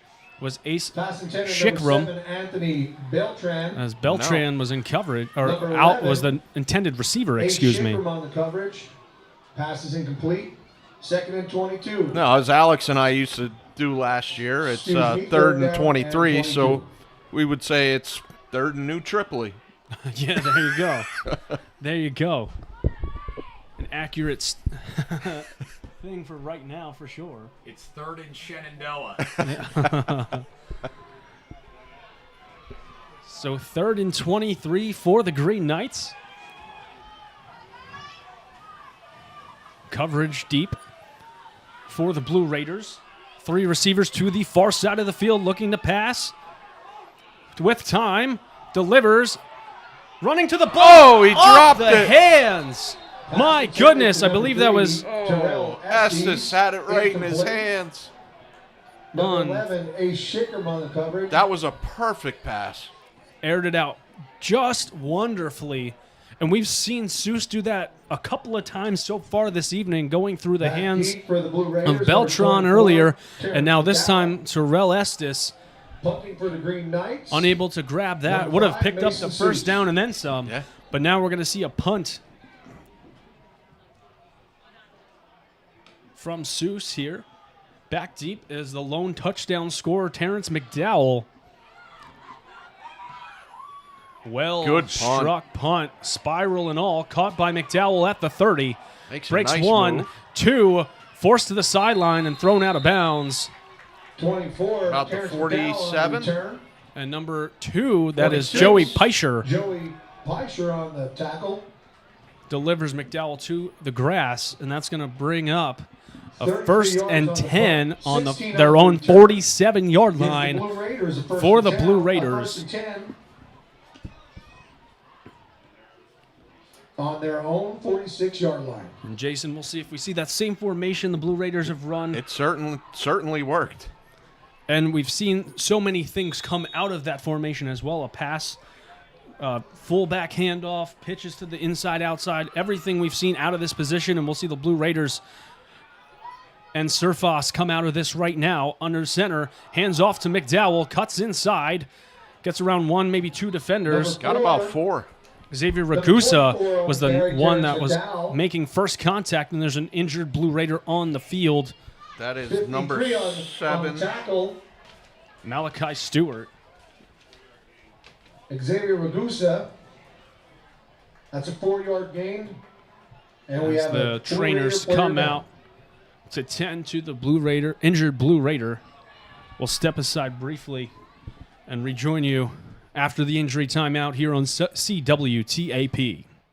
Rachel's Refinished Furniture, located at 205 Blue Valley Drive in Bangor, has a showroom filled with refinished furniture, mirrors, home decor, and more. Rachel's has unfinished pieces which you can customize as well. If you've got a piece which you would like to have refinished, you can have your furniture given a new life at Rachel's Refinished Furniture. You can contact Rachel's Refinished Furniture at 610-810-8486 and speak to Rachel in person. That's 610-810-8486 for Rachel's Refinished Furniture, 205 Blue Valley Drive in Bangor.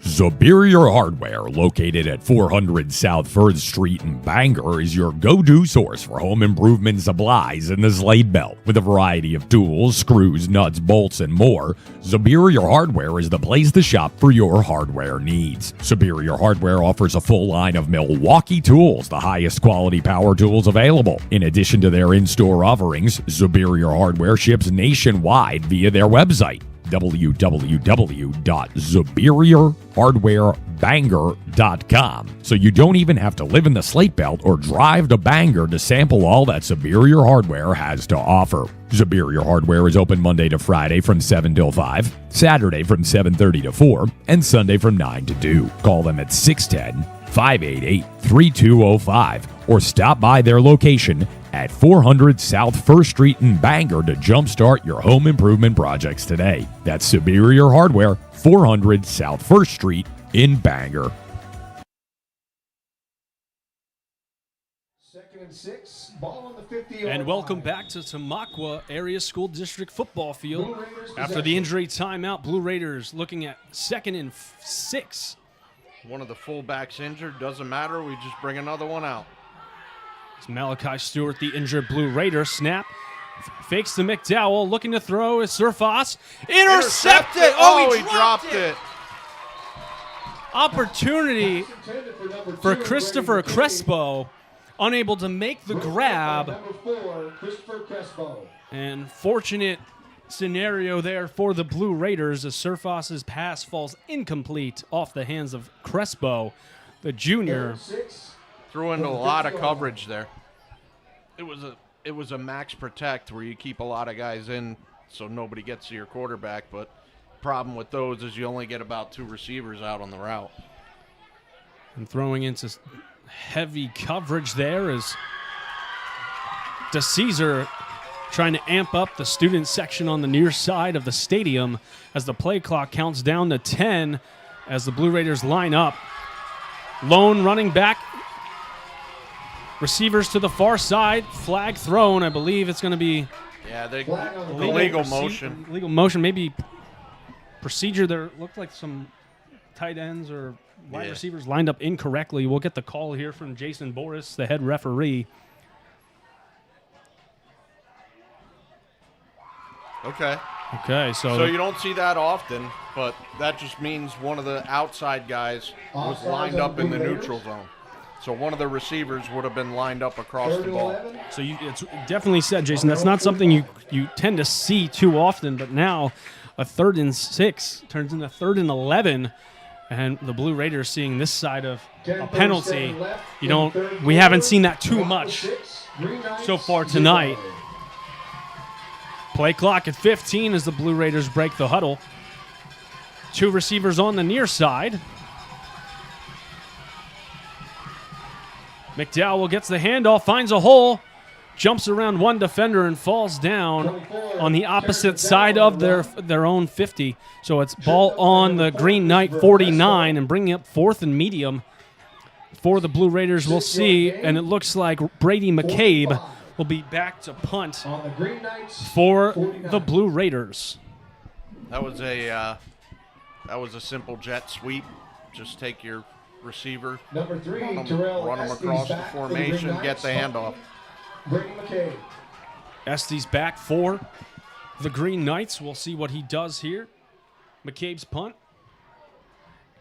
Line drive right at Estes and falls down on it safely and secures it. About the 19-yard line. And we'll have to see a 81-yard drive out of Penn Argyl to tie this game up as they are down 6-0 with 9:35 to play in the third quarter. We thank you again for joining us on CWTAP Friday Night Football Game of the Week. LJ Smith and Jason Parrish on the call alongside Alex Fidrashevsky. Excited to have opening week football here at Tamaqua as the Blue Raiders now on defense. And we'll see the likes of Mason Seuss back at quarterback. See if he can lead them on a long, sustained drive like he did in the first half. That opening drive of the game. 3 first downs, including 3 penalties. Handoff. Running in the negative. Going to be brought down. Ripped down to the field by Luke Fraunheiser. And a flag on the field. Are they going to get him for a horse collar? Tackle made by Luke Fraunheiser. They might get him for a horse collar there. It was up high. We'll see what the call ends up being here because that's a loss of maybe 4 yards. That would be negated. And we'll have a meeting of the officials here.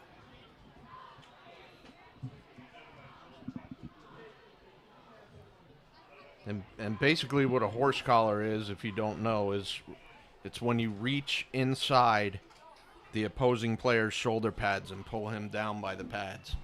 It's very dangerous. You can get your leg caught under you.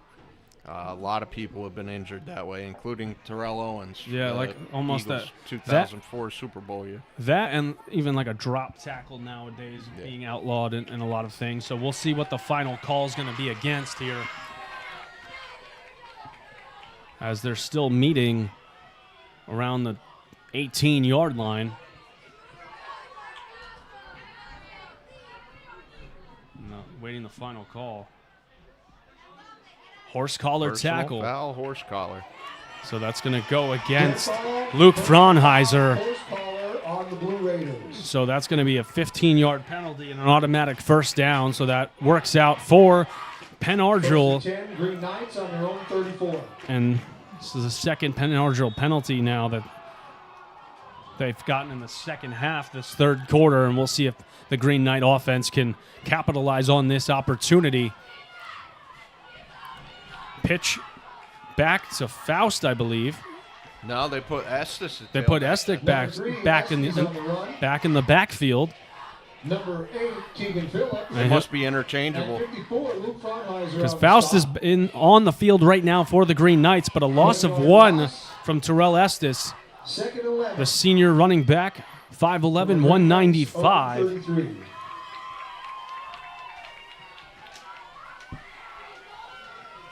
So we'll see what the Green Knights can do here. 2nd and long.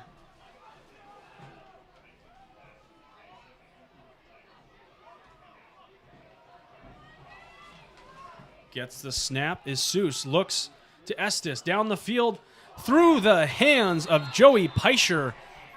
An unfortunate break. I think that's the second or third drop he's had this evening. They are not helping their quarterback out. 54. Peischer, just a sophomore, 6'2", 160.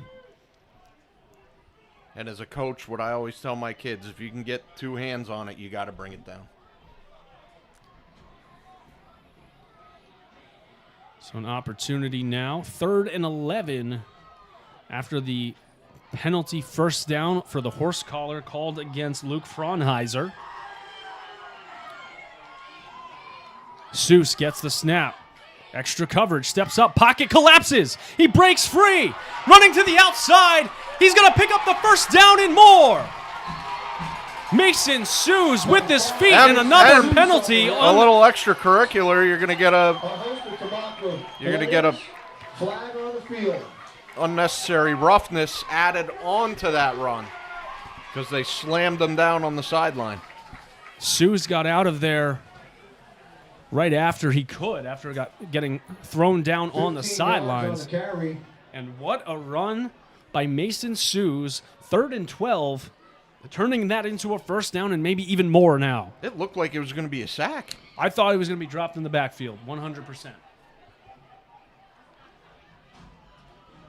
believe it was Tegan Phillips, number 8, that had him in the backfield, able to escape, and a penalty, yes, going against Tamaqua. So the yardage and 15 yards more. And now it's Tamaqua that's being hurt by the penalties. And we'll see what the officials' timeout is for on the field. I think he's just trying to calm everything down. There have been a couple scuffles this half. No, you're correct, Jason. Left, I think he might have a talk with both teams. They're walking into the huddles, telling them, calm down, play football. So a wonderfully run first down by Mason Seuss, and now a 15-yard penalty tacked on to that for the Green Knights, getting into the opposing side, inching closer to the red zone. The ball will be placed at maybe the 37, it looks like, Jason.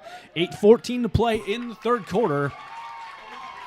And this is the right thing for the refs to do. You want to get this game calmed down. You don't want to get somebody unnecessarily hurt because they're bickering with each other. Agreed. So we take the timeout here. We're going to bring them back to the field. Pan Argyl with a 15-yard run and a 15-yard penalty, continuing their drive, on the 36-yard line of the Blue Raiders.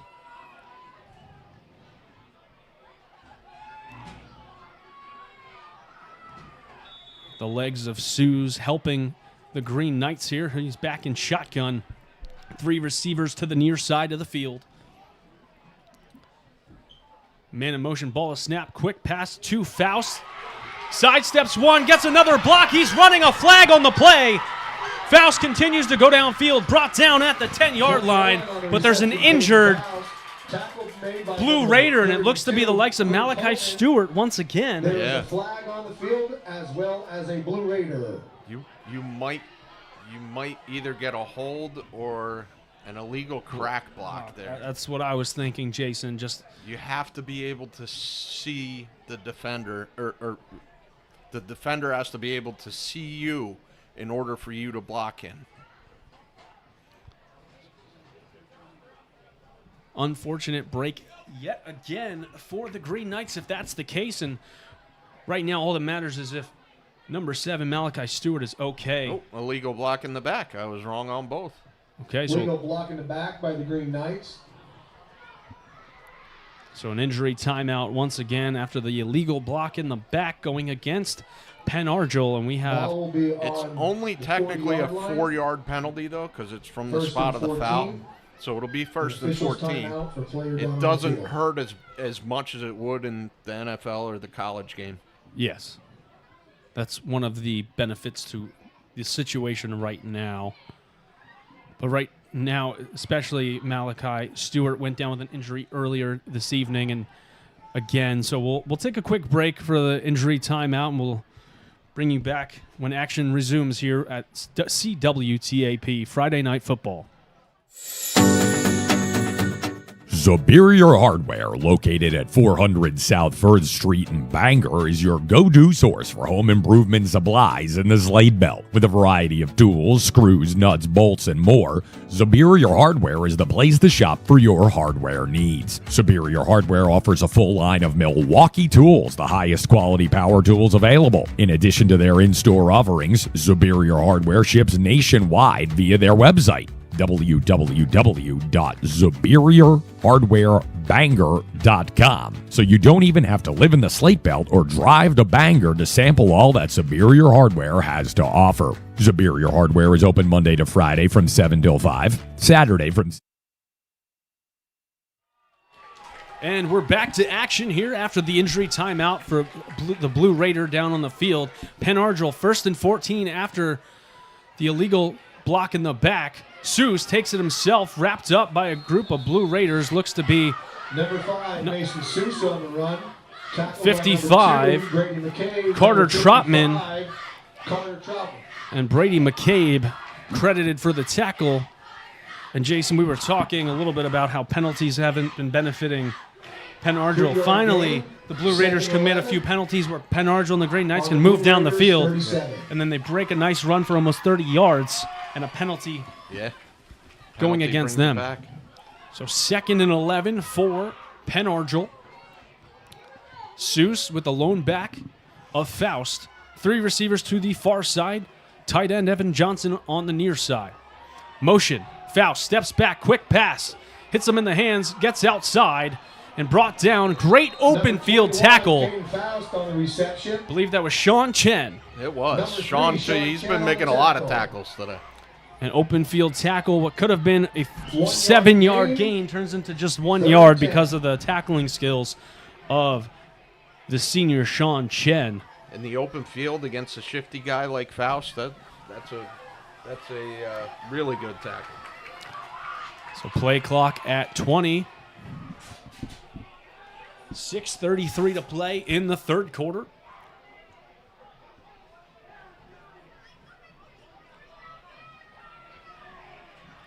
Snap, looks to pass, delivers through the hands, he makes the catch! Falls on the 16-yard line. Anthony Beltran. Right through the hands of McDowell. He thought he had a pick six. 54, Luke Fraunheiser on the tackle. Fraunheiser able to come up with a tackle, and a cramp now, I believe, is what it looks like for Beltran.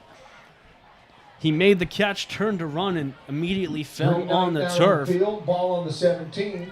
Terrence McDowell had that play dead to rights. Right through his hands. Great opportunity there. That would have been 13-0 or 12-0. Yep. Now, another injury timeout for let's get the one more break. Green Knights. So we'll step aside briefly for this injury timeout. You're watching Friday Night Football on CWTAP. The Book and Puppet Company, located at 161 Northampton Street in downtown Easton, is a treasure trove of literature for kids and adults alike. With a large selection of children's and youth-geared content to New York Times best-selling authors across a variety of topics, the Book and Puppet Company has literary works for many ages and interests. The Book and Puppet Company is open at 11 a.m. Sunday through Friday and has its late...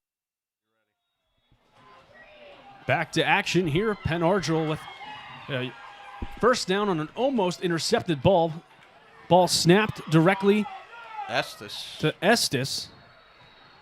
Get about 21, Caden Faust on the carry. Oh, it is Faust. Okay. I think it was a direct snap to Faust, actually. Quinn Coleman on the tackle. Coleman gets credit for a tackle. As well as number 80, Keegan Phillips.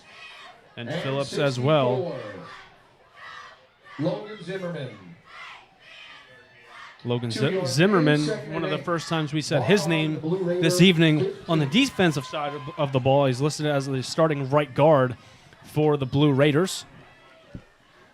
So 2nd and 8 now for Penn Argyl, looking to even the game up at 6. Direct snap. Quarterback lead. Seuss Number 5, Mason Except Seuss on the nobody carry. told Estes he has to block on a quarterback lead. 64 on the wrap-up, Logan Zimmerman. So back-to-back calls of As Zimmerman's well as name. Number 3, Chen, and number 8, Phillips. And now it's 2-yard third gain, and medium 3rd and 6. for the Green Knights. And you'd hate to Ball see a wasted 13-yard line. opportunity this close. Yeah. Really nice drive, helped out by a couple penalties. Burned themselves with a couple penalties. But taking up a lot of this clock again. And doing a great job of extending the drive here. Longer drives and time of possession seems to be favoring Penn Argyl tonight. And a timeout called By Penn Argyl. by head coach Brady Mutton. And we'll step aside for a brief break. You're watching CWTAP Friday Night Football. 4:32. For over 60 years, Dietz's Tavern in Wind Gap has been a go-to locale for football fans in the Slate Belt food scene. With a variety of appetizers, salads, burgers, and entrees, Dietz's provides a down-home atmosphere, a friendly space to meet and mingle, and a full bar to watch the big games. Don't forget about wing nights on Wednesday, taco Thursday, and their weekly specials. Dietz's is open Monday through Saturday from 11 to 9 and can be found at 570 North Lehigh Avenue in Wind Gap. Stop by Dietz's today and sample the food, drink, and friendship firsthand. That's Dietz's Tavern, 570 North Lehigh Avenue in Wind Gap.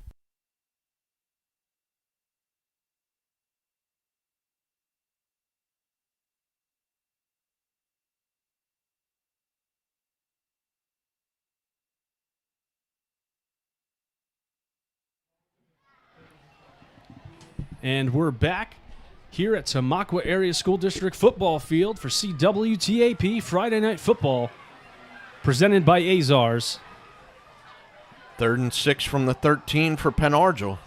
And the Green Knights with an opportunity to even the game. A couple of breaks both ways so far in this drive, but now Penn Argyl looks to score. Seuss takes it himself, getting a hand on his jersey. Number 5, Mason Seuss on the key. Gets Carter about Trotman. Number 55. That'll on bring the up stop, 4th and 5. Carter Trotman. Do you have a kicker? I thought I saw maybe number 22 No game. warming up 4-6. in front of us here on the near side.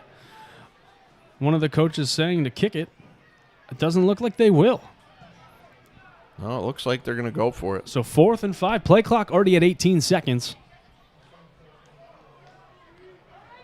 To the line. Faust, the lone back. 2 receivers to the near side.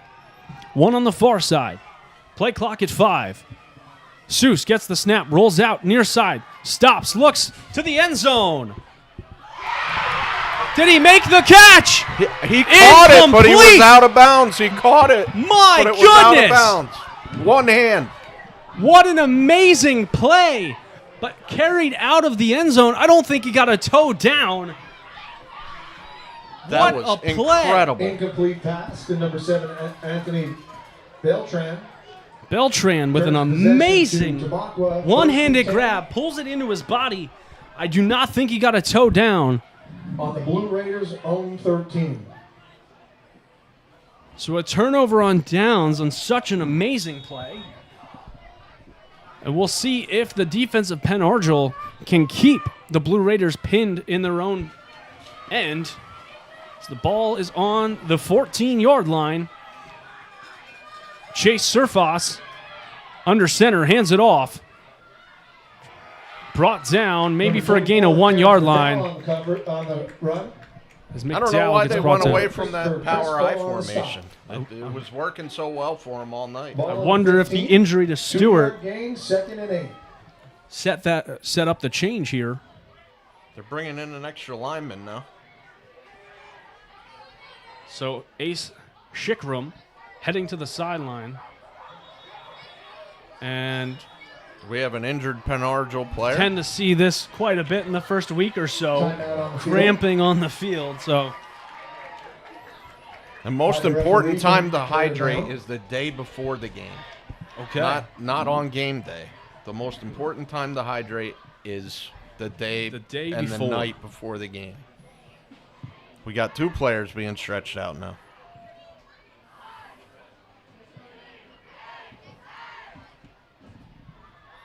Do we want to go? Yeah, let's go for a quick commercial we'll step break. aside briefly quick. We'll rejoin you after the injury timeout here on CWTAP. At Queen's Nutritional Products, we offer a full line of vitamins and mineral supplements to support a healthy lifestyle. Stop by Queen's Nutritional Products today to peruse our wide selection of dried and roasted nuts, dried fruits, and more. The Novak family and our friendly staff are available to assist you, and seniors get 10% off every day on many items. Open 7 days a week for your convenience, Queen's Nutritional Products is located at 1450 Pennsylvania Avenue in Allentown. You can visit them online at queensnutrition.shop, but better yet, stop by Queen's Nutritional Products, 1450 Pennsylvania Avenue in Allentown. And we're back after the injury timeout. The Blue Raiders with possession, 2nd and 8. Surfos under center. Hands off. Jet finds sweep. a hole and brought down short of the line to gain 11, is Shikram. Number 7. It's a tough play to diagnose Beltran, because the guy's going in motion and the quarterback's going back. 3-yard He takes gain. a step back, and 3rd he and actually 5 cuts inside from the their quarterback. own So you can't tell if he has the ball 18-yard line. or the quarterback's turning to give it to the running back. It's a very tough play to stop. And especially in that formation, like we saw so many different things coming out of that formation, whether it's a rollout pass, a handoff, the jet sweep has been working. It's multifaceted It's a formation. Impressive formations, offense. I'm impressed with Tamaqua. So now a lone back. Rolling out is Surfos. Looking down the field. Airs it out. Incomplete. It falls. Intended for Brady McCabe into double coverage. Pass intended number 2, Brady McCabe. Broken up by number 7 and 8. Beltran and Heddle. Again, he gave his big receiver a chance to make a play. From the Blue Raiders. Anthony 18. Beltran and Keegan Heddle, the two in coverage. Estes is Back to return the punt is number 3. Estes is back in the game. Estes. Back to return. Punting for the Blue Raiders is number 2. And we've seen this a couple times tonight. McCabe gets downfield for an incomplete pass and has to run back and punt the ball. That can't be fun. No, I wouldn't not enjoy that one bit. Ball snapped, gets the punt away. Line drive right to Estes. Catches it at the 48, finds an opening, cuts inside the middle of the field, still on his feet. Brought down, maybe got to the 31-yard line. He's cramping again. And he's cramped up immediately again. At least we hope that's all it is at the moment. And the new drive will start for the Green Knights. And we're going to go to our sponsors while the injury is still on the field.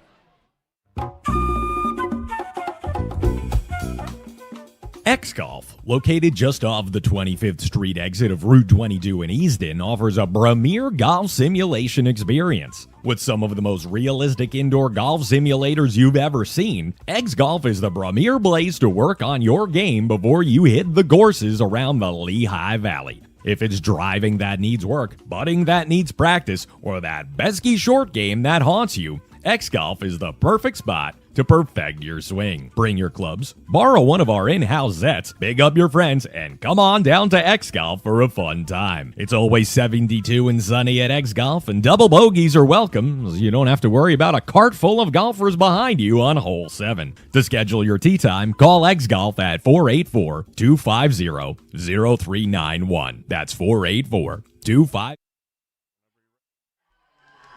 And we're back. Penn Argyl has the ball, starting their drive from the 33-yard line of the Blue Raiders. Looking to pass is Seuss, going deep and over the outstretched hands.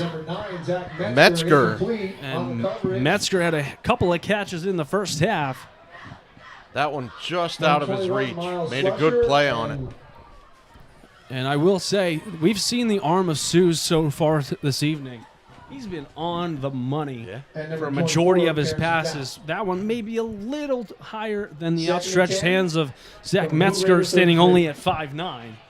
But Seuss has delivered so far, just needing a little extra help from his wide receiver core. One on the near side, two on the far side. Faust in the backfield. Maybe could have been a Looked false like start. Faust left a little bit early. Seuss still on his feet, rolling forward. Number 5, And he Mason gets Seuss, dropped fullback down, keeper. maybe call it the 24-yard Number 2, Brady McKay on the side. line. And it'll bring up As third well and as number 8, short. Keegan Phillips. Phillips credited on the tackle. Will be about third and a 9-yard 2. pickup, ball on the 24. Maybe third and a long one. Third and one. Third and a long one for the Green Knights. Opportunity here for them with 1 minute and 9 seconds to play in the third quarter. Different tempo than the first half. Here, longer third quarter with them airing it out some more. 3 receivers to the far side of the field. Faust alone back. Hands it off. Can he pick up 2? He's going to be dropped. He's going to lose some. In the backfield. Caden Faust. Bring up about 4th and 3 Number now. 77, Flynn Coleman on the stop. Good Flynn to see Coleman. Estes coming back in the game. Tegan Phillips. And Tegan Phillips' name And said again. number 64, Logan Zimmerman. And Logan equals a Zimmerman 1-yard also loss. We got 30 get credit on the seconds left in tackle. third quarter. I think we got one play left this 4th quarter and 2. unless it's a pass. 4th and a long 2.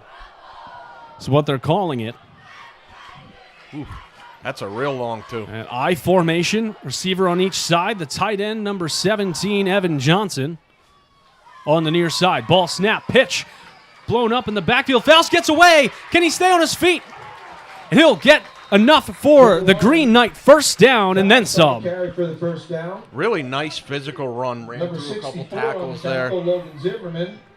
Determination Number right there. 21, Miles Slaughter. And they're going to let the quarter run out. 6-yard gain, I think giving Carter the Troutman Green Knights had the him in the first down backfield. He got one at nice the Blue block from Raider another 20-yard line. Green Knight, and that's how That is the the end of the third third quarter's quarter. going to end. We thank you for joining us on CWTAP Friday Night Football, presented by Azars.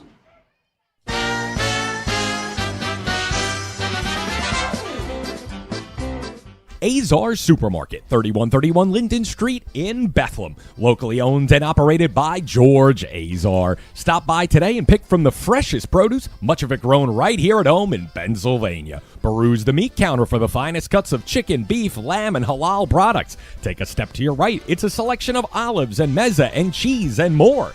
Azars features a full lineup of products imported from the Mediterranean, including Lebanese olive oil and hard-to-find spices and herbs. Shop Azars, 3131 Linden Street in Bethlehem, for great value.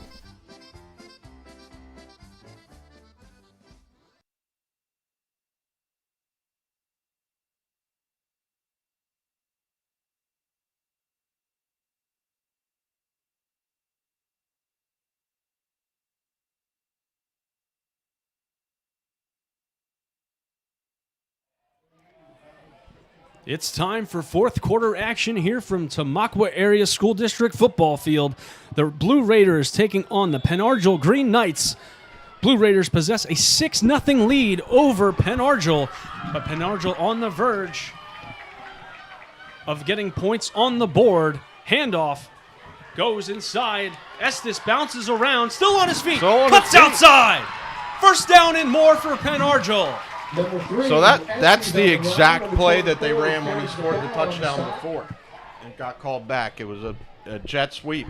This time he bounced it back to the side he came from, though. 14-yard gain with the ball being 14-yard gain for Estes. And like you said, Jason, that first touchdown that was taken away for the Green Knights was that same exact play. We'll see if they can capitalize now. Ball on inside the 6-yard line.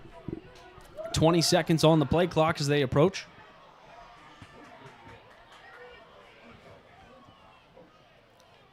Big bunch formation here. Seuss. Up the middle, touchdown. Touchdown, Argyl. The game is tied at 6-6 with Caden Faust finding the end zone. This extra point is huge now. To Caden Faust, touchdown, Green Knights. I mean, after that play from the 6, do you go for 2?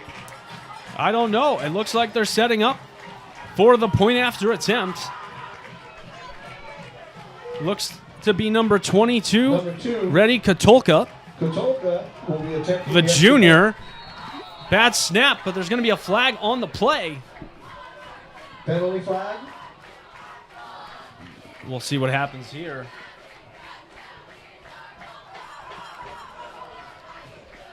At 11:46. I'm not exactly sure, but they're going to send Estes off the field.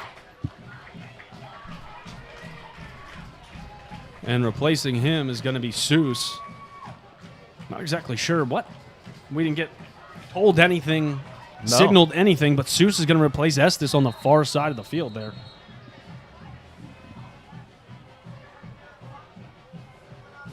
I don't understand. What is that smoke coming from? I believe there's a concession stand on the far side of the field. I don't know if our viewers can see it right now, but we'll reattempt the point after here.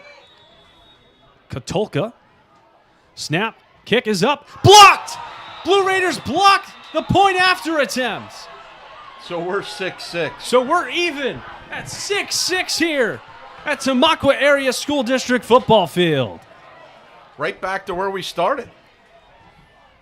They broke through that line here. Point blocked. That gives us that time. All right, so we're going to go back for one commercial here. Furniture located at We'll join you here shortly here on CWTAP TV. Filled with refinished furniture, mirrors, home decor, and more. Rachel's has unfinished pieces which you can customize as well. If you've got a piece which you would like to have refinished, you can have your furniture given a new life at Rachel's Refinished Furniture. You can contact Rachel's Refinished Furniture at 610-810-8486 and speak to Rachel in person. That's 610-810-8486 for Rachel's Refinished Furniture, 205 Blue Valley Drive in Bangor.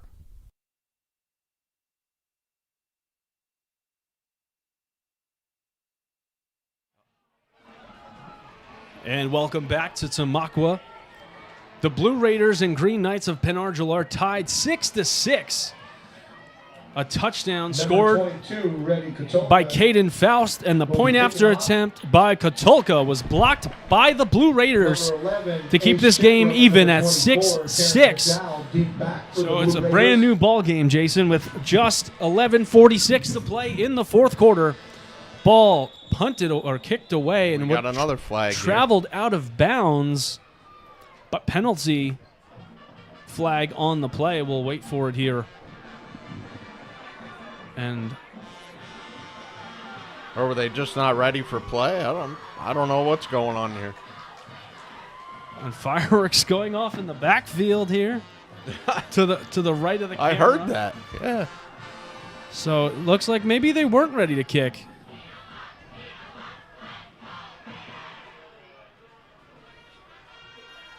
Oh, I think they had the wrong ball on the field. I don't. So they're waiting for a new football here. Some frustration being shown by Brady Mutton, the head coach of Pen Argyl. Ball is on the field. Making sure that it is the correct football this time are the officials. The officials for tonight's game: Jason Boris, the head referee; Joseph Greco, the umpire; Tom Lasisko, the linesman; line judge Greg Mentzer; and back judge Ed Farnschlatter. And we'll try this again. Brady didn't seem too happy. No. Katulka to kick this off. Gets the whistle. Sends a line drive. Bounces up to 20 and into the hands. Runs into his own defender. Stays on his feet. Could he go? McDowell down the sidelines. Tackled out of bounds by number 9, Zach Metzger. What a run back. Broke a couple tackles, ran into his own man. Ran over his own man and continued to gain another 23 yards. 68 yards on the return. 68-yard kickoff return.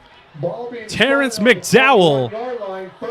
And 10 for the Blue Raiders. I'll bet you Mutton's even madder now. 100%.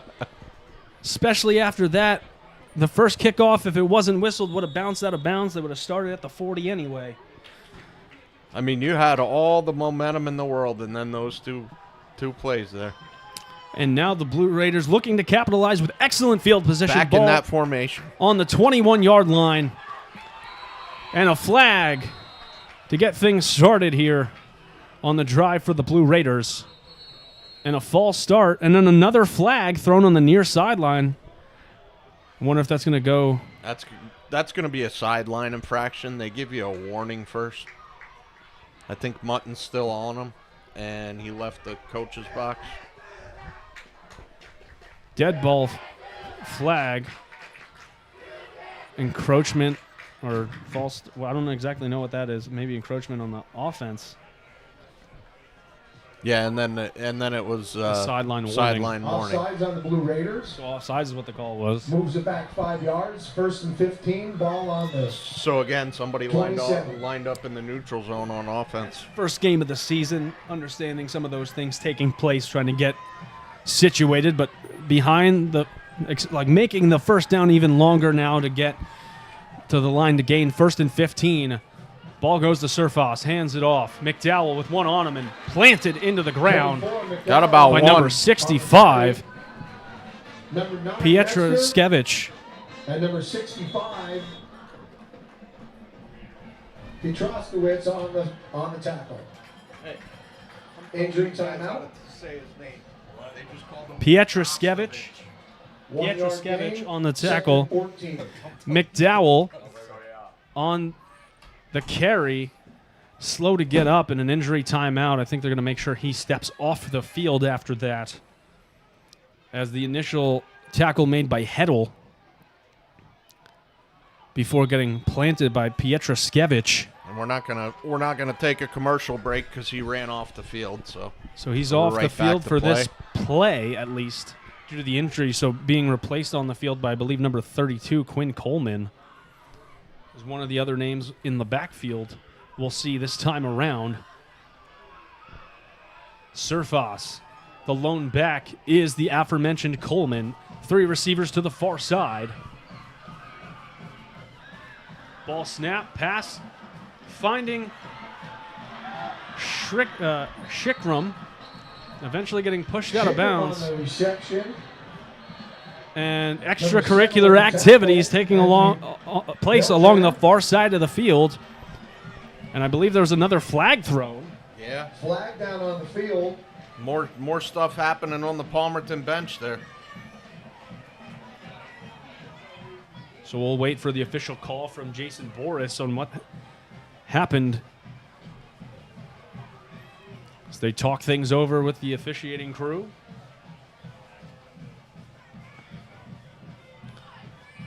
And it looks like the Blue Raiders are backing further away. So we're waiting for the official call here.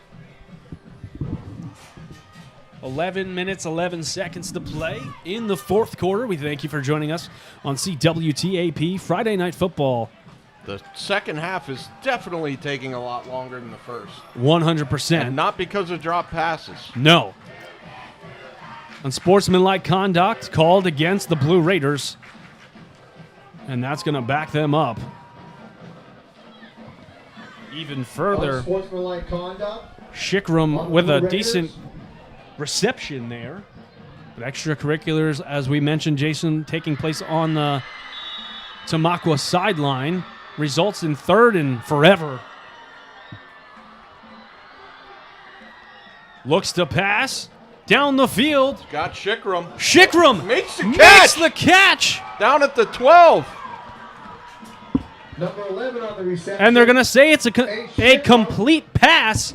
Did he get enough for the first down? He's going to be about a yard short. I think he is about a yard short. And 4th and 1. Coach Brady Mutton was beside himself as Shikram looks like he may have gotten away with a push-off. I think he did. If you they'll let you go if your arm's bent, but he extended his arm. A full extension seen from us in the press box, at least. So 4th and 1 coming for Tamaqua.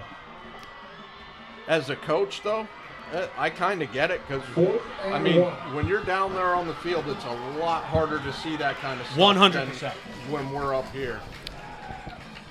4th and 1. Blue Raiders lining up to go for it. The formation we've seen all night. McDowell back at halfback. Gets the handoff. Met. I don't think he got it. He did Green not get Knights stop McDowell and the Blue Raiders. Turnover on downs. 10:05 to play in the fourth quarter. They stopped the play they couldn't stop all night.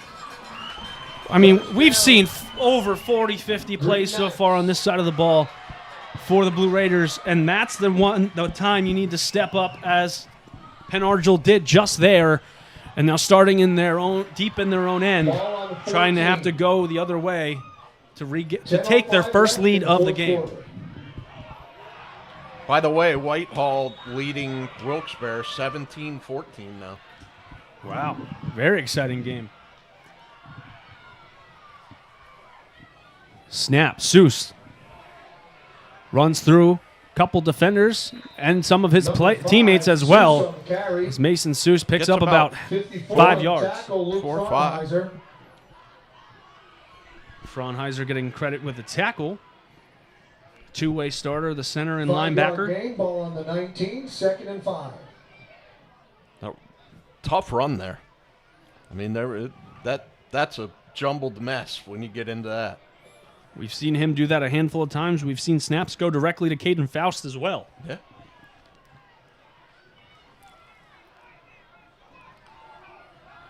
Approaching the line with 7 seconds on the play clock. And it looks to be going to call a timeout. Timeout on the field taken by head coach Brady Mutton, and the Green Knights will step aside for a brief break. You're watching Friday Night Football on CWTAP TV. Superior Hardware, located at 400 South 3rd Street in Bangor, is your go-to source for home improvement supplies in the Slate Belt. With a variety of tools, screws, nuts, bolts, and more, Superior Hardware is the place to shop for your hardware needs. Superior Hardware offers a full line of Milwaukee tools, the highest quality power tools available. In addition to their in-store offerings, Superior Hardware ships nationwide via their website, www.superiorhardwarebangor.com. So you don't even have to live in the Slate Belt or drive to Bangor to sample all that Superior Hardware has to offer. Superior Hardware is open Monday to Friday from 7 till 5, Saturday from 7:30 to 4, and Sunday from 9 to 2. Call them at 610-588-3205 or stop by their location at 400 South 1st. Back to action, Penn Argyl, 2nd and 5 after the timeout. Quick pass going to Estes. Cuts outside down the sideline, plows over a defender. Send him into the turf. Number 3, Estes on the reception. My goodness. Sickram comes up limping. Shikram got planted into the field there as Estes travels out of bounds and picks up enough for a first down.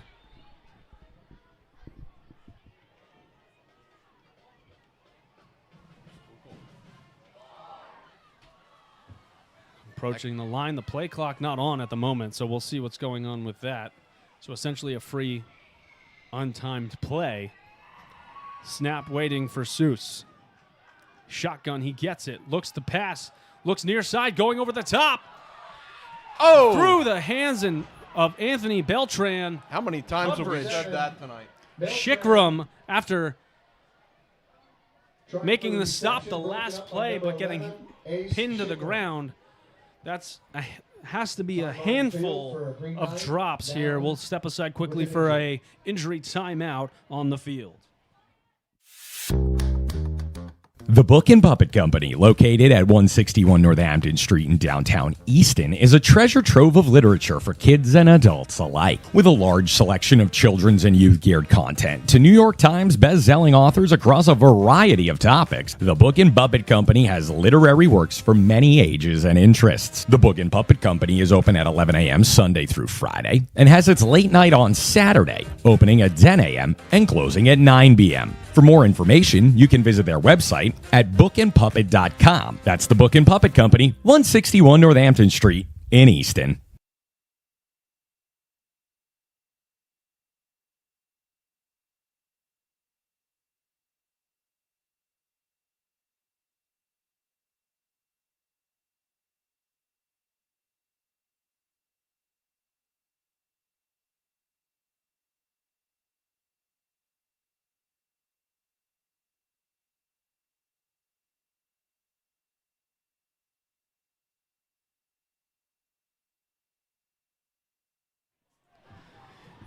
Welcome back to CWTAP TV Friday Night Football.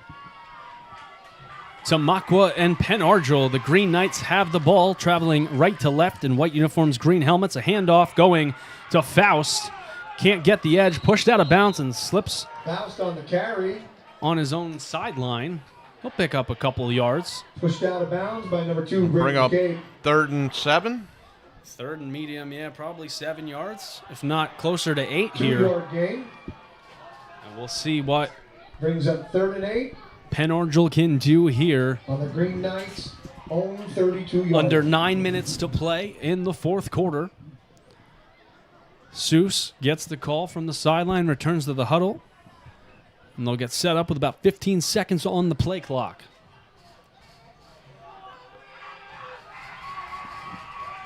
Eight now. Ball is snapped. Seuss looks to throw. Quick out route into the hands. And it's a first down. Of Joey Number 2 on the Peischer. reception, Joey Peischer. And I believe it is going to be good enough for a Green Knight first down. One of the first passes we've seen Peischer be able to hang on to this evening. Some people call that a comeback. Some people call that a sticks route. You make sure you go 2 yards beyond the sticks, turn around, take a step back towards your quarterback. And did exactly what he needed to pick up the first down on 3rd and 7. Near side receiver here is Peischer. 2 on the far side of the field. Lone back looks to be Faust. Seuss gets the snap, fakes the handoff, takes it himself, wide open, nobody's in front of him.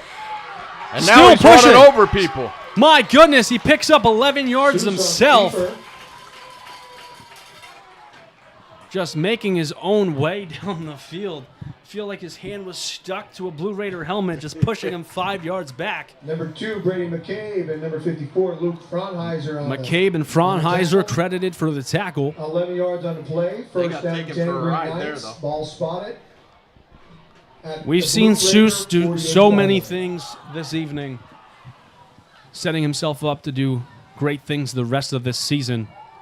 He really has a good arm and really good touch. 1st and 10, 15 on the play clock. Man in motion is Estes. He'll get the jet sweep around, met by a plenty of Blue Raiders. And he'll pick up about 3 or 4 yards. Number 3, Estes on the run. 54, Luke Fraunheiser. Number 55, Carter Trotman on the tackle. So a couple Blue Raiders credited with tackles there. 2nd and 7.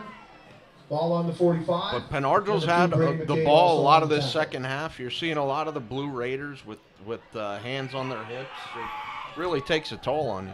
And I feel like that happened in the first quarter as well. I feel like it was only 2 or 3 drives each, but Penn Argyl controlled the game there. Potentially stopped in the backfield. McCabe unable to make the stop. He'll pick up about a yard. Is Faust. And 3rd and medium once again for the Green Knights. 32, Quinn Coleman, and a host of Blue Raiders on that tackle. 2-yard gain. 3rd and 5. Ball on the Blue Raider 43. 6:45 remaining in the third quarter. We're tied at 6 all. 6 points in the first half for the Blue Raiders. The Green Knights able to capitalize and score to tie the game in a blocked extra point. Seuss fires wide open. Nice Can he get catch. to the first down marker? He did. does. He fought for it. Battling for extra yards. Number 9, Metzger on the reception, tackled by The senior Zach Metzger. Oh, they moved him back. Number 2, Brady McCabe. It looked like he got No another chance. yard. At least they gave him the first down, but it looks like they pulled it back a yard from where he I landed. believe the referee, Jason Boris, made the determining A 5-yard gain. Places the ball mind on the Blue there Raider saying it was a 38-yard first down because he did extend over the 6:07 first down left marker. in the game. So another set of downs for Penn Argyl. Split back next to Seuss. Receiver on each side. Snap. But a flag as he hands it off to False start. Faust. On the field. I think it was the right tackle. Illegal procedure. Green Knights. It was the right guard. That will back them up 5 yards. Make it 1st and 15. So not great there. Losing some yards again, putting themselves further behind the sticks.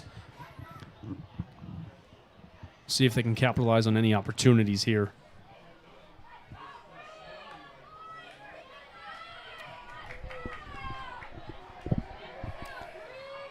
Lone back is Faust. 3 receivers on the near side.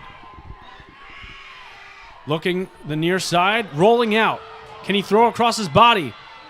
Delivers it out of bounds. That was the absolute correct play.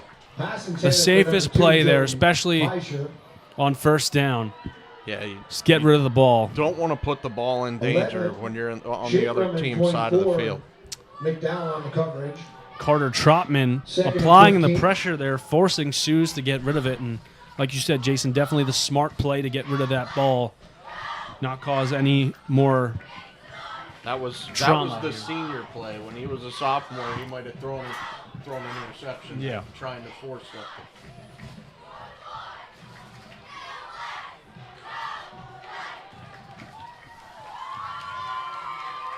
So 2nd and 15.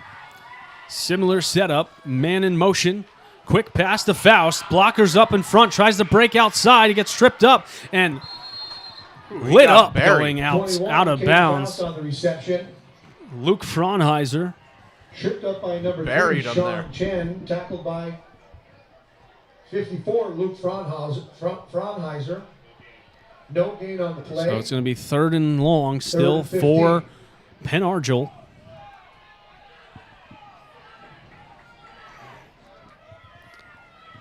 Clock continues to run here. 4:45 remaining in the 4th quarter.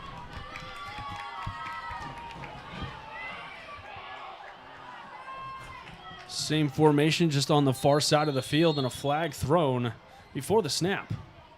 Flag down on field.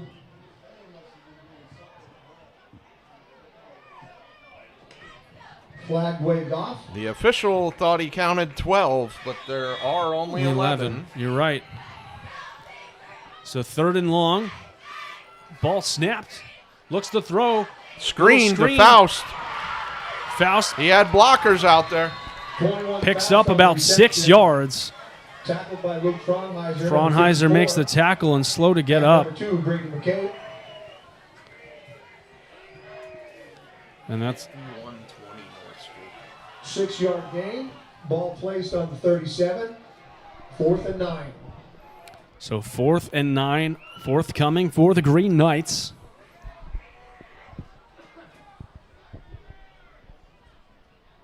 We'll see what they can do here. 15 on the play clock as they approach the line.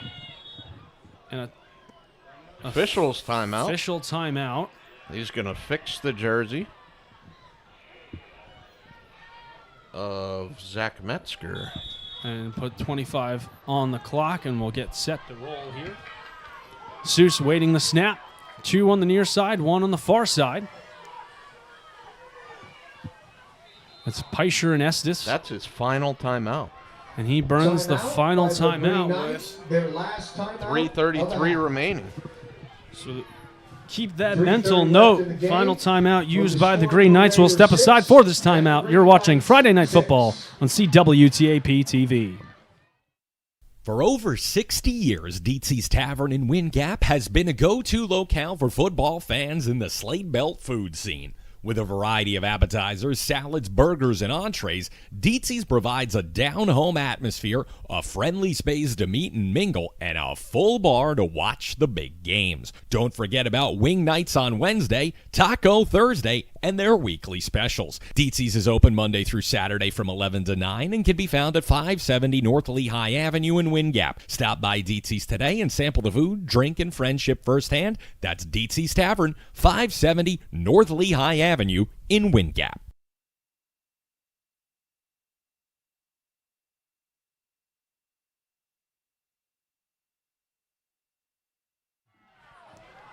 We return to Tamaqua Area School District after the final timeout taken by Penn Argyl.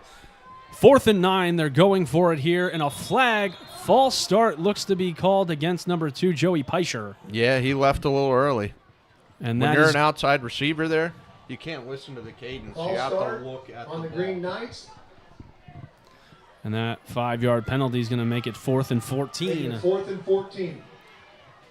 And you don't get it here. You're giving Palmerton good field position at their own 42-yard line. Well, do you elect to punt, though? Because Seuss is your quarterback and punter.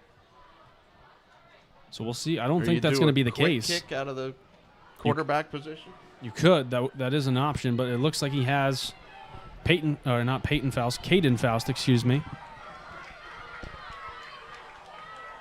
Faust to his near side. Protection. Looking down the field. Through the hands. Intercepted by Tamaqua. That's McDowell down the far sideline. He didn't miss that one. Tamaqua. Terrence McDowell on the interception. Intercepts. Seuss. Deflections. And the tip drill pays off for Tamaqua. And guess who made the tackle? Seuss drilled him on the sideline. Whoo! My goodness. 5, Mason Seuss on that tackle. 3:20 to play. Gotta love the mohawk on Mason Seuss. Yeah. What an opportunity for Tamaqua. We're tied 6-all. Tamaqua with an opportunity. And I believe all 3 timeouts. Yes. And Penn Argyl 0. Penn Argyl used all 3 of their second half timeouts. 2 receivers to the near side, 1 to the far side. Lone back. Looking to run. Surfos. Flag thrown. He's picking up 6. Not blown dead yet as he's moving forward and brought down. That was a direct snap to Shikram. Oh, excuse me, yeah. So that was Shikram with the carry on the direct snap, but there is a flag on the play. Holding against Tamaqua is going to set them back a couple of yards. However, there's a holding penalty on Tamaqua. Gotta wonder if there's something wrong with Serfos right now, because I do not see number 10 in the game. I don't see him either right now. And another quarterback. Oh, there he is. Here he comes. Is he out now? Okay. All right, there he is. Yep. So him and Shikram are coming out on the field.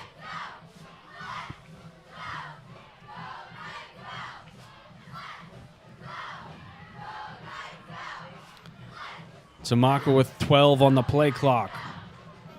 Approaching the line, 3 receivers to the near side. One of them being Terrence McDowell, a game changer so far this evening. So a little rub route, looking to go deep. To McDowell, he's got it. Makes the grab.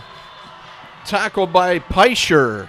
Reception by number 24, Terrence McDowell. He came back and high-pointed that ball. That was textbook. That's good enough for a grab by McDowell. Definitely one of the players of the game this evening, for sure. That's how you teach it. You come back, you jump, and you catch that ball at the highest point, so the defender has no chance at it. Surfos gets the call. He's going to go under center for this one. McDowell to the left. Hands it off to McDowell. Finds a hole, tripped up by Peischer. We got a timeout, timeout, Tamaqua. So the first timeout called by Tamaqua with under 2 minutes to play, 1:59. We'll step aside for a brief timeout. At Queen's Nutritional Products, we offer a full line of vitamins and mineral supplements to support a healthy lifestyle. Stop by Queen's Nutritional Products today to peruse our wide selection of dried and roasted nuts, dried fruits, and more. The Novak family and our friendly staff are available to assist you, and seniors get 10% off every day on many items. Open 7 days a week for your convenience, Queen's Nutritional Products is located at 1450 Pennsylvania Avenue in Allentown. You can visit them online at queensnutrition.shop, but better yet, stop by by Queens Nutritional Products, 1450 Pennsylvania Avenue in Allentown.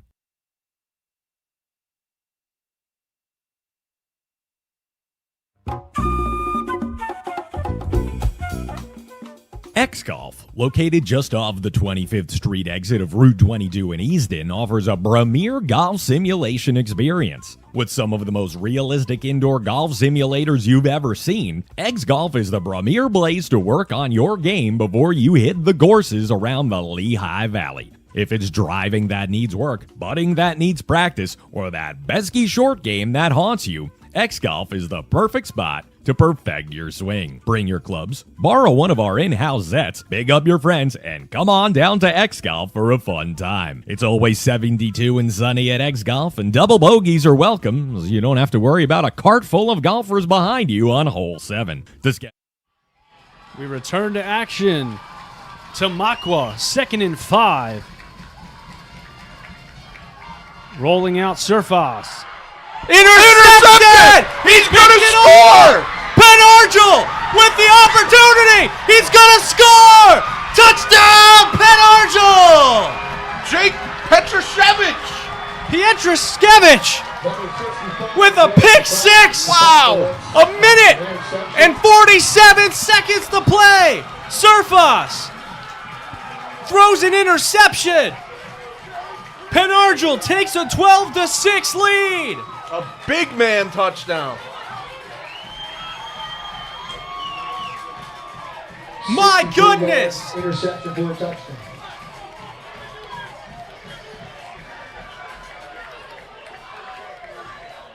Pietraszkiewicz goes the distance with a pick 6 to give the Green Knights a 12-6 lead. For 2. Jason, you're right. I think they're going to go for 2. I just saw Mason Seuss run out there. Estes coming off the field. Seuss is in the backfield.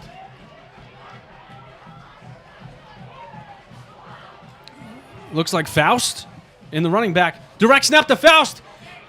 He's in. He's in. 2-point conversion good. It is 14-6 Penn Argyl. My goodness. That is not how I saw it. Not what I saw happening at all. Surfas makes a mental error. What should have been a little dump pass or throwing it away turns into an interception by number 65, Jacob Pietraszkiewicz. And the Green Knights lead 14-6. I think we've seen it all now in this game. With 1:47 to play. Happy new football season. Pretty much every penalty known to man. Under the sun right now. My camera died right as they scored that touchdown. And we'll get set for Penn Argyl to kick off to Tamaqua, leading 14-6, their first lead of the season, coming off a pick 6 from a big man. You can't make it up. He was moving, too. They weren't catching him. No chance. Ignited the near sideline, Penn Argyl. Back to kick is Katulka. McDowell deep. With, I believe, Shikram. He's going to take it inside the 5. Makes up some ground. Dropped around the 23-yard line. On the return. Tripped up. 16, Jaden Hunter. It's going to be a long drive. By they have Jaden 2 Hunter. timeouts. And Shikram's down again, helmet off. In some visible pain. And being attended to on the field by the training staff.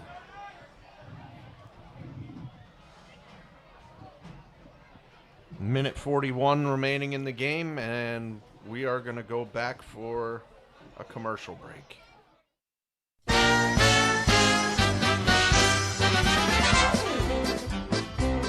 Azar Supermarket, 3131 Linden Street in Bethlehem. Locally owned and operated by George Azar. Stop by today and pick from the freshest produce, much of it grown right here at home in Pennsylvania. Peruse the meat counter for the finest cuts of chicken, beef, lamb, and halal products. Take a step to your right. It's a selection of olives and mezza and cheese and more. Azars features a full lineup of products imported from the Mediterranean, including Lebanese olive oil and hard-to-find spices and herbs. Shop Azars, 3131 Linden Street in Bethlehem for great value.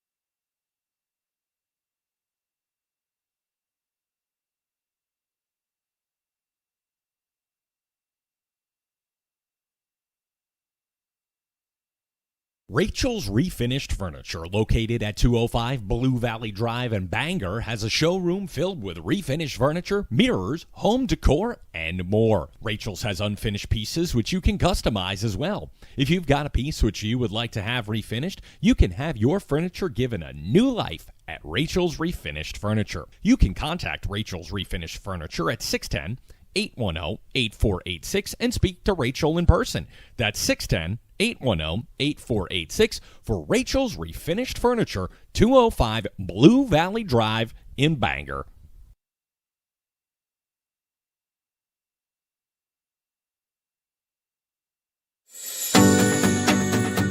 Superior Hardware, located at 400 South 3rd Street in Bangor, is your go-to source for home improvement supplies in the Slate Belt. With a variety of tools, screws, nuts, bolts, and more, Superior Hardware is the place to shop for your hardware needs. Superior Hardware offers a full line of Milwaukee tools, the highest quality power tools available. In addition to their in-store offerings, Superior Hardware ships nationwide via their website, www.superiorhardwarebangor.com. So you don't even have to live in the Slate Belt or drive to Bangor to sample all that Superior Hardware has to offer. Superior Hardware is open Monday to Friday.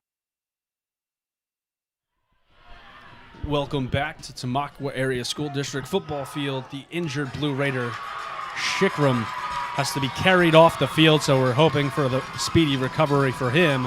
Ball is snapped to surface low, going out to the far side. Wide open pass completed to Holmberg. Reception by number 1, Ryder Holmberg. And he'll pick up a first down and get out of bounds. Christopher Crespo. And Crespo getting credit for the tackle. Placing the ball on the 43-yard line. So ball on the 42. Good enough for a Tamaqua first down. Minute 33 remaining. And that's the only thing, Jason, you said off air, is that injury timeout helps Tamaqua get things settled in for this 90-second offense here. Ball snap, surface, looking deep. Got him again. Completed. Once again to Ryder Holmberg. We do have a flag in the backfield, though. There is a flag. You were right, Jason. Penalty flag on And the field. it looked like Luke Fraunheiser was holding his head down. So it could be a potential hold on the play that would negate that 13-yard reception by Ryder Holmberg. The freshman getting back-to-back catches, and it looks here for Tamaqua. Impressive. And it's going to be a holding penalty against the Blue Raiders. Normally, this is when you would see a coach put in 5 or 6 defensive backs. So it's play going to be what they used to call the picket fence defense. You put your safeties at the sticks, your linebackers and extra corners at the first set of sticks. You'd make them throw it short. now 1st and 20 for this Blue Raiders offense. Lone back next to Surfas. 2 receivers to the near side. With time, pressure coming, thrown down, it's a sack! Coming up with a tackle, number 53, Xavier Ragusa. Sack on the play, number 53, Xavier Ragusa. Timeout, Tamaqua. And Tamaqua is going to take a timeout with minute 12 remaining. And it'll be such a big loss on that sack to take it there. Already 1st and 20. Now it's 2nd and forever. 2nd in Shenandoah. You are correct. Oh my goodness. Can't take that if you're Surfos there. But a timeout on the field. We'll step aside briefly for another message from one of our sponsors. The Book and Puppet Company, located at 161 Northampton Street in downtown Easton, is a treasure trove of literature for kids and adults alike. With a large selection of children's and youth-geared content to New York Times best-selling authors across a variety of topics, the Book and Puppet Company has literary works for many ages and interests. The Book and Puppet Company is open at 11 a.m. Sunday through Friday and has its late night on Saturday, opening at 10 a.m. and closing at And we're back here at Tamaqua. 2nd and close to 30 yards for the Blue Raiders. Surfos. Pressure comes. And he goes down again! This time, number 44, Rocco DeCesar, the junior, comes up with a big stop. Rocco DeCesar on the play.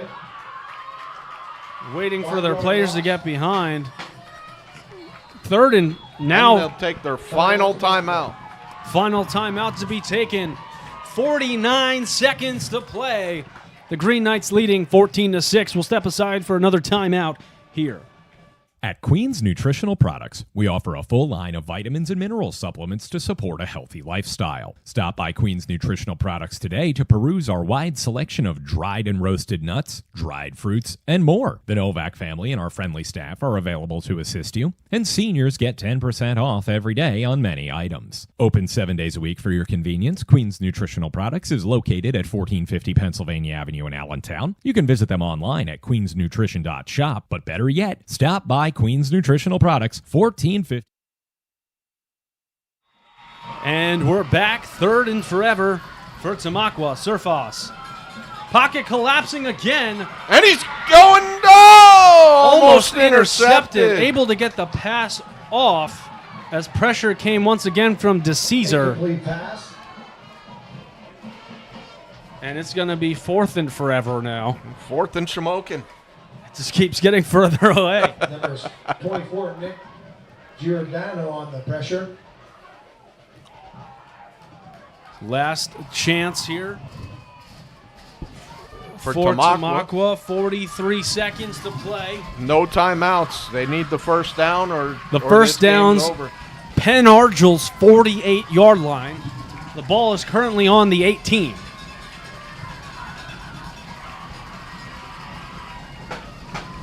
Snap, Surfos rolls out, makes the catch. He's not going to get there, though. Is Terrence McDowell, turnover on downs. That young man played a heck of a game, though, Terrence McDowell. He has been exceptional this evening. And a official timeout as McDowell's on the field.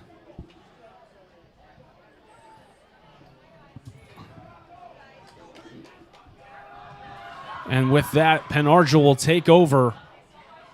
Yeah, it's just a matter of kneeling down now a couple times. Could be the end of the game, leading 14-6. A tale of two halves here, Jason. Absolutely. Penn Argyl cleaned it up. Tamaqua started making mistakes in the second half and completely turned the game around. A 6-0 lead at the end of the first half. A touchdown by Terrence McDowell. And it looked like Penn Argyl couldn't get out of their own way in the first half. I mean, penalty they had a after touchdown penalty. called back. Yeah, that's a tough situation to play out of, but this squad never gave up.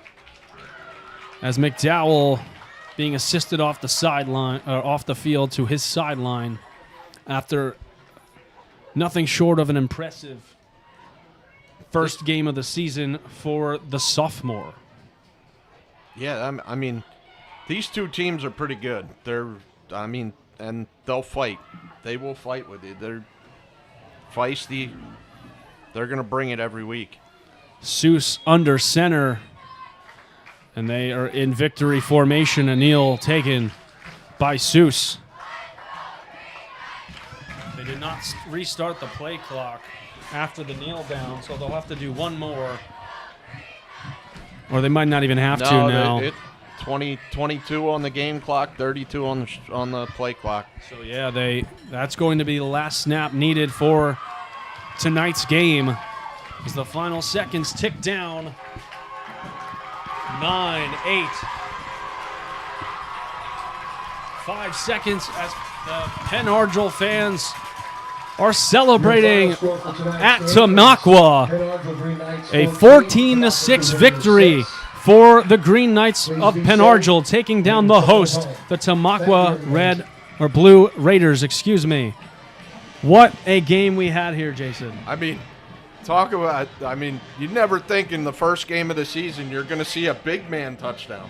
100%. I mean, you might see one late in the year when you're up by a bunch and you throw a tackle eligible or something, but not a pick six from a big man in game one. Jacob Pietraszkiewicz, the senior, gets a big man pick six, securing the victory for Penn Argyl.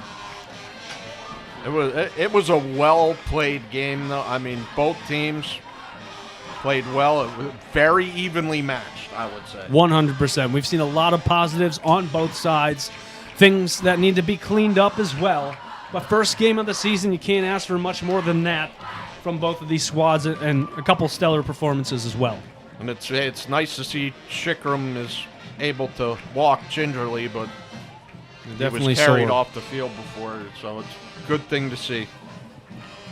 So we're going to go back for breaks, and when we come back, LJ and Alex are going to wrap it up for us. Superior Hardware, located at 400 South 3rd Street in Bangor, is your go-to source for home improvement supplies in the Slate Belt. With a variety of tools, screws, nuts, bolts, and more, Superior Hardware is the place to shop for your hardware needs. Superior Hardware offers a full line of Milwaukee tools, the highest quality power tools available. In addition to their in-store offerings, Superior Hardware ships nationwide via their website, www.superiorhardwarebangor.com. So you don't even have to live in the Slate Belt or drive to Bangor to sample all that Superior Hardware has to offer. Superior Hardware is open Monday to Friday from 7 till 5, Saturday from 7:30 to 4, and Sunday from 9 to 2. Call them at 610-588-3205 or stop by their location at 400 South 1st Street in Bangor to jumpstart your home improvement projects today. That's Superior Hardware, 400 South 1st Street in Bangor.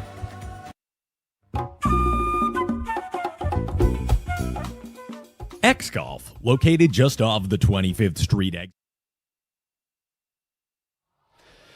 And we're back here on CWTAP. Time to put a bow on this one, LJ. Alex Fidrishevsky with you, LJ Smith, Jason Parrish. They did such a fantastic job on this initial broadcast. I want to thank the guys for their work.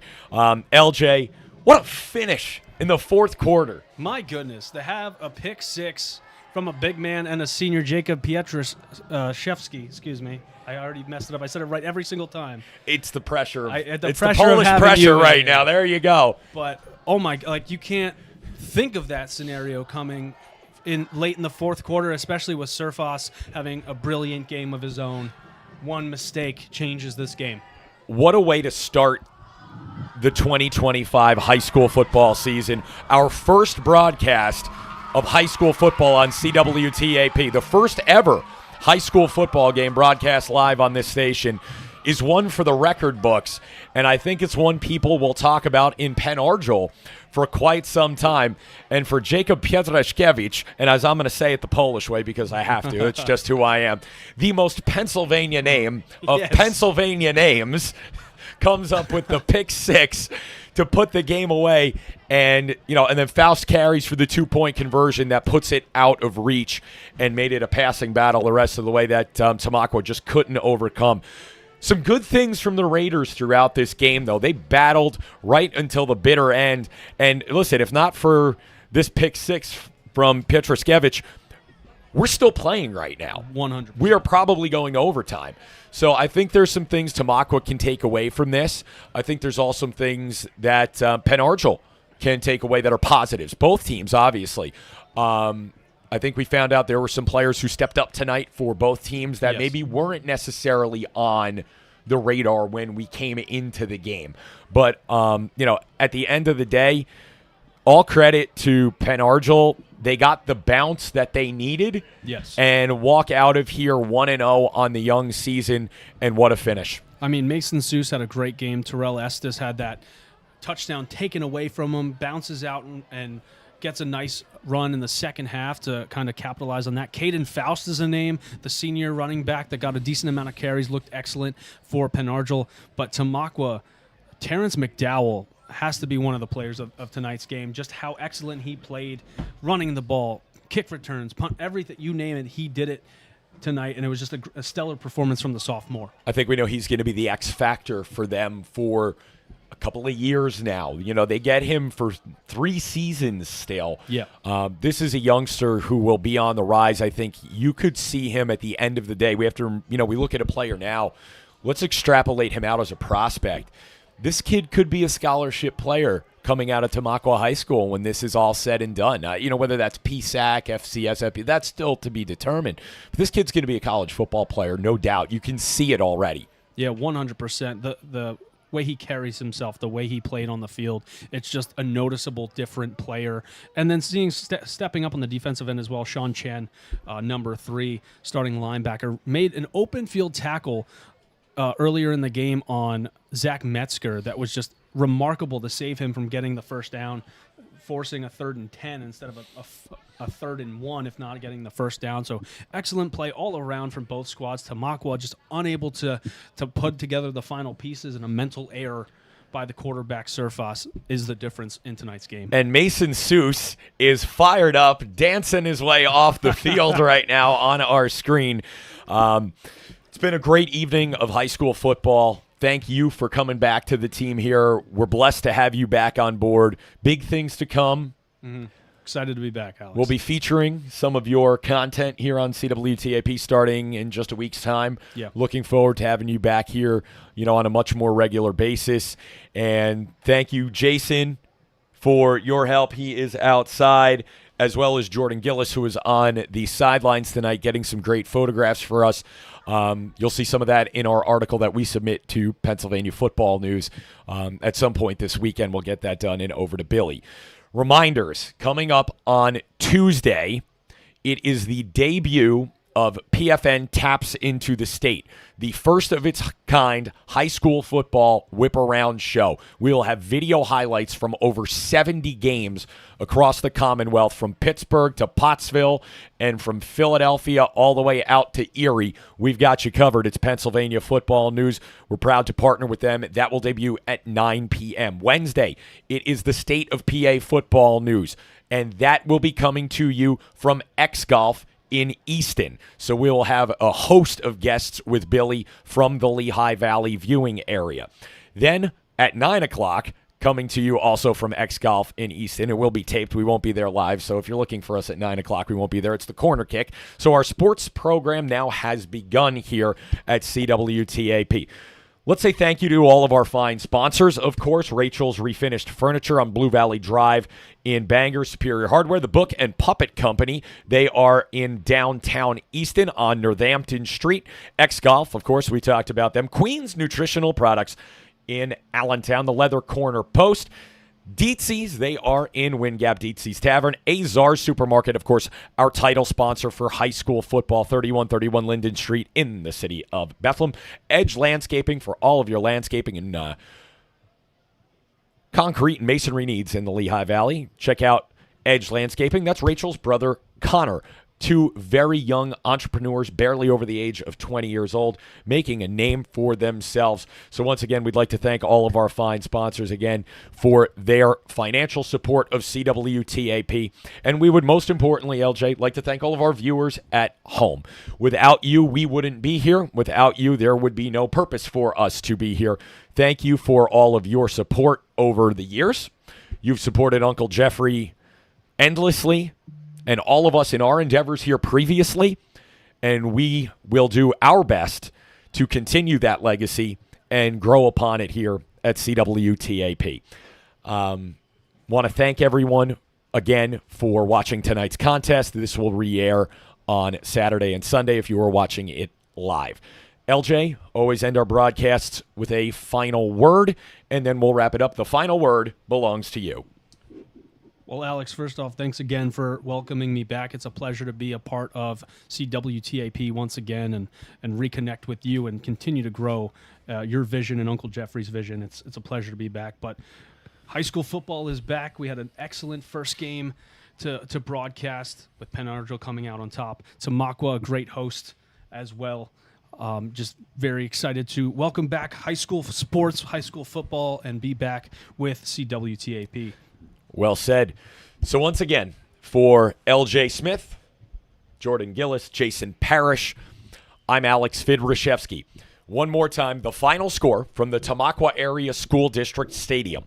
Penn Argyl 14, Tamaqua 6. God bless and good night from CWTAP. Uncle Jeffrey Remembered is next.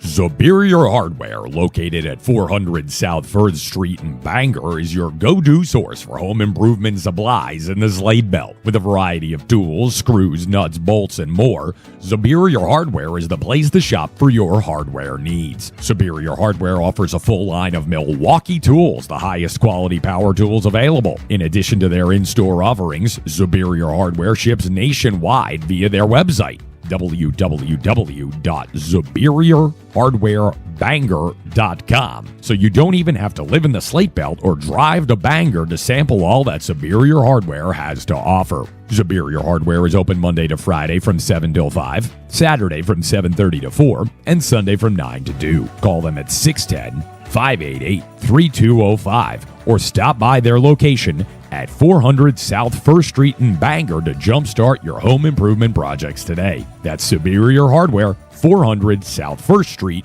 in Bangor.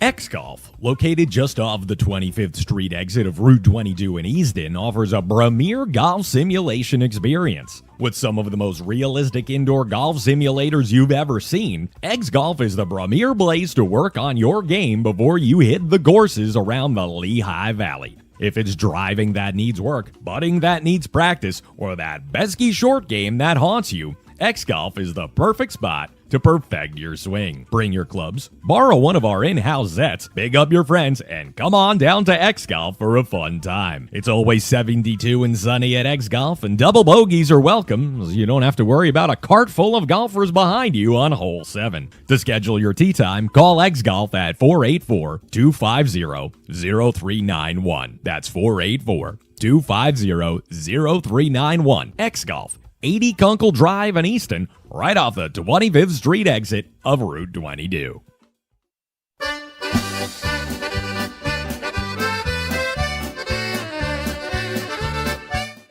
It's Queen's Nutritional Products, 1450 Pennsylvania Avenue in Allentown. The Novak family, still the proprietors. For a wide variety of high-quality vitamins, supplements, and herbs, shop Queen's Nutritional Products. From vitamin A to zinc and everything in between, the Queen Bee and her busy bees on staff can assist you. Queen's Nutritional Products also has a full line of dry and roasted nuts, dried fruits, and more. That historic nut hut still producing the best nuts and dried fruits in the Lehigh Valley. Queen's Nutritional Products also offers a variety of natural soaps, shampoos, toothpaste, and more, because what you put on your body is as important as what you put in it. Queen's Nutritional Products is open Monday through Wednesday and Saturday from 9 until 6, Thursday and Friday from 9 till 7, as well as Sunday from 11 till 4. Seniors get 10% off every day on many items in the store. Visit them online at queensnutrition.shop, or better yet, stop by Queen's Nutritional Products at 1450 Pennsylvania Avenue in Allentown.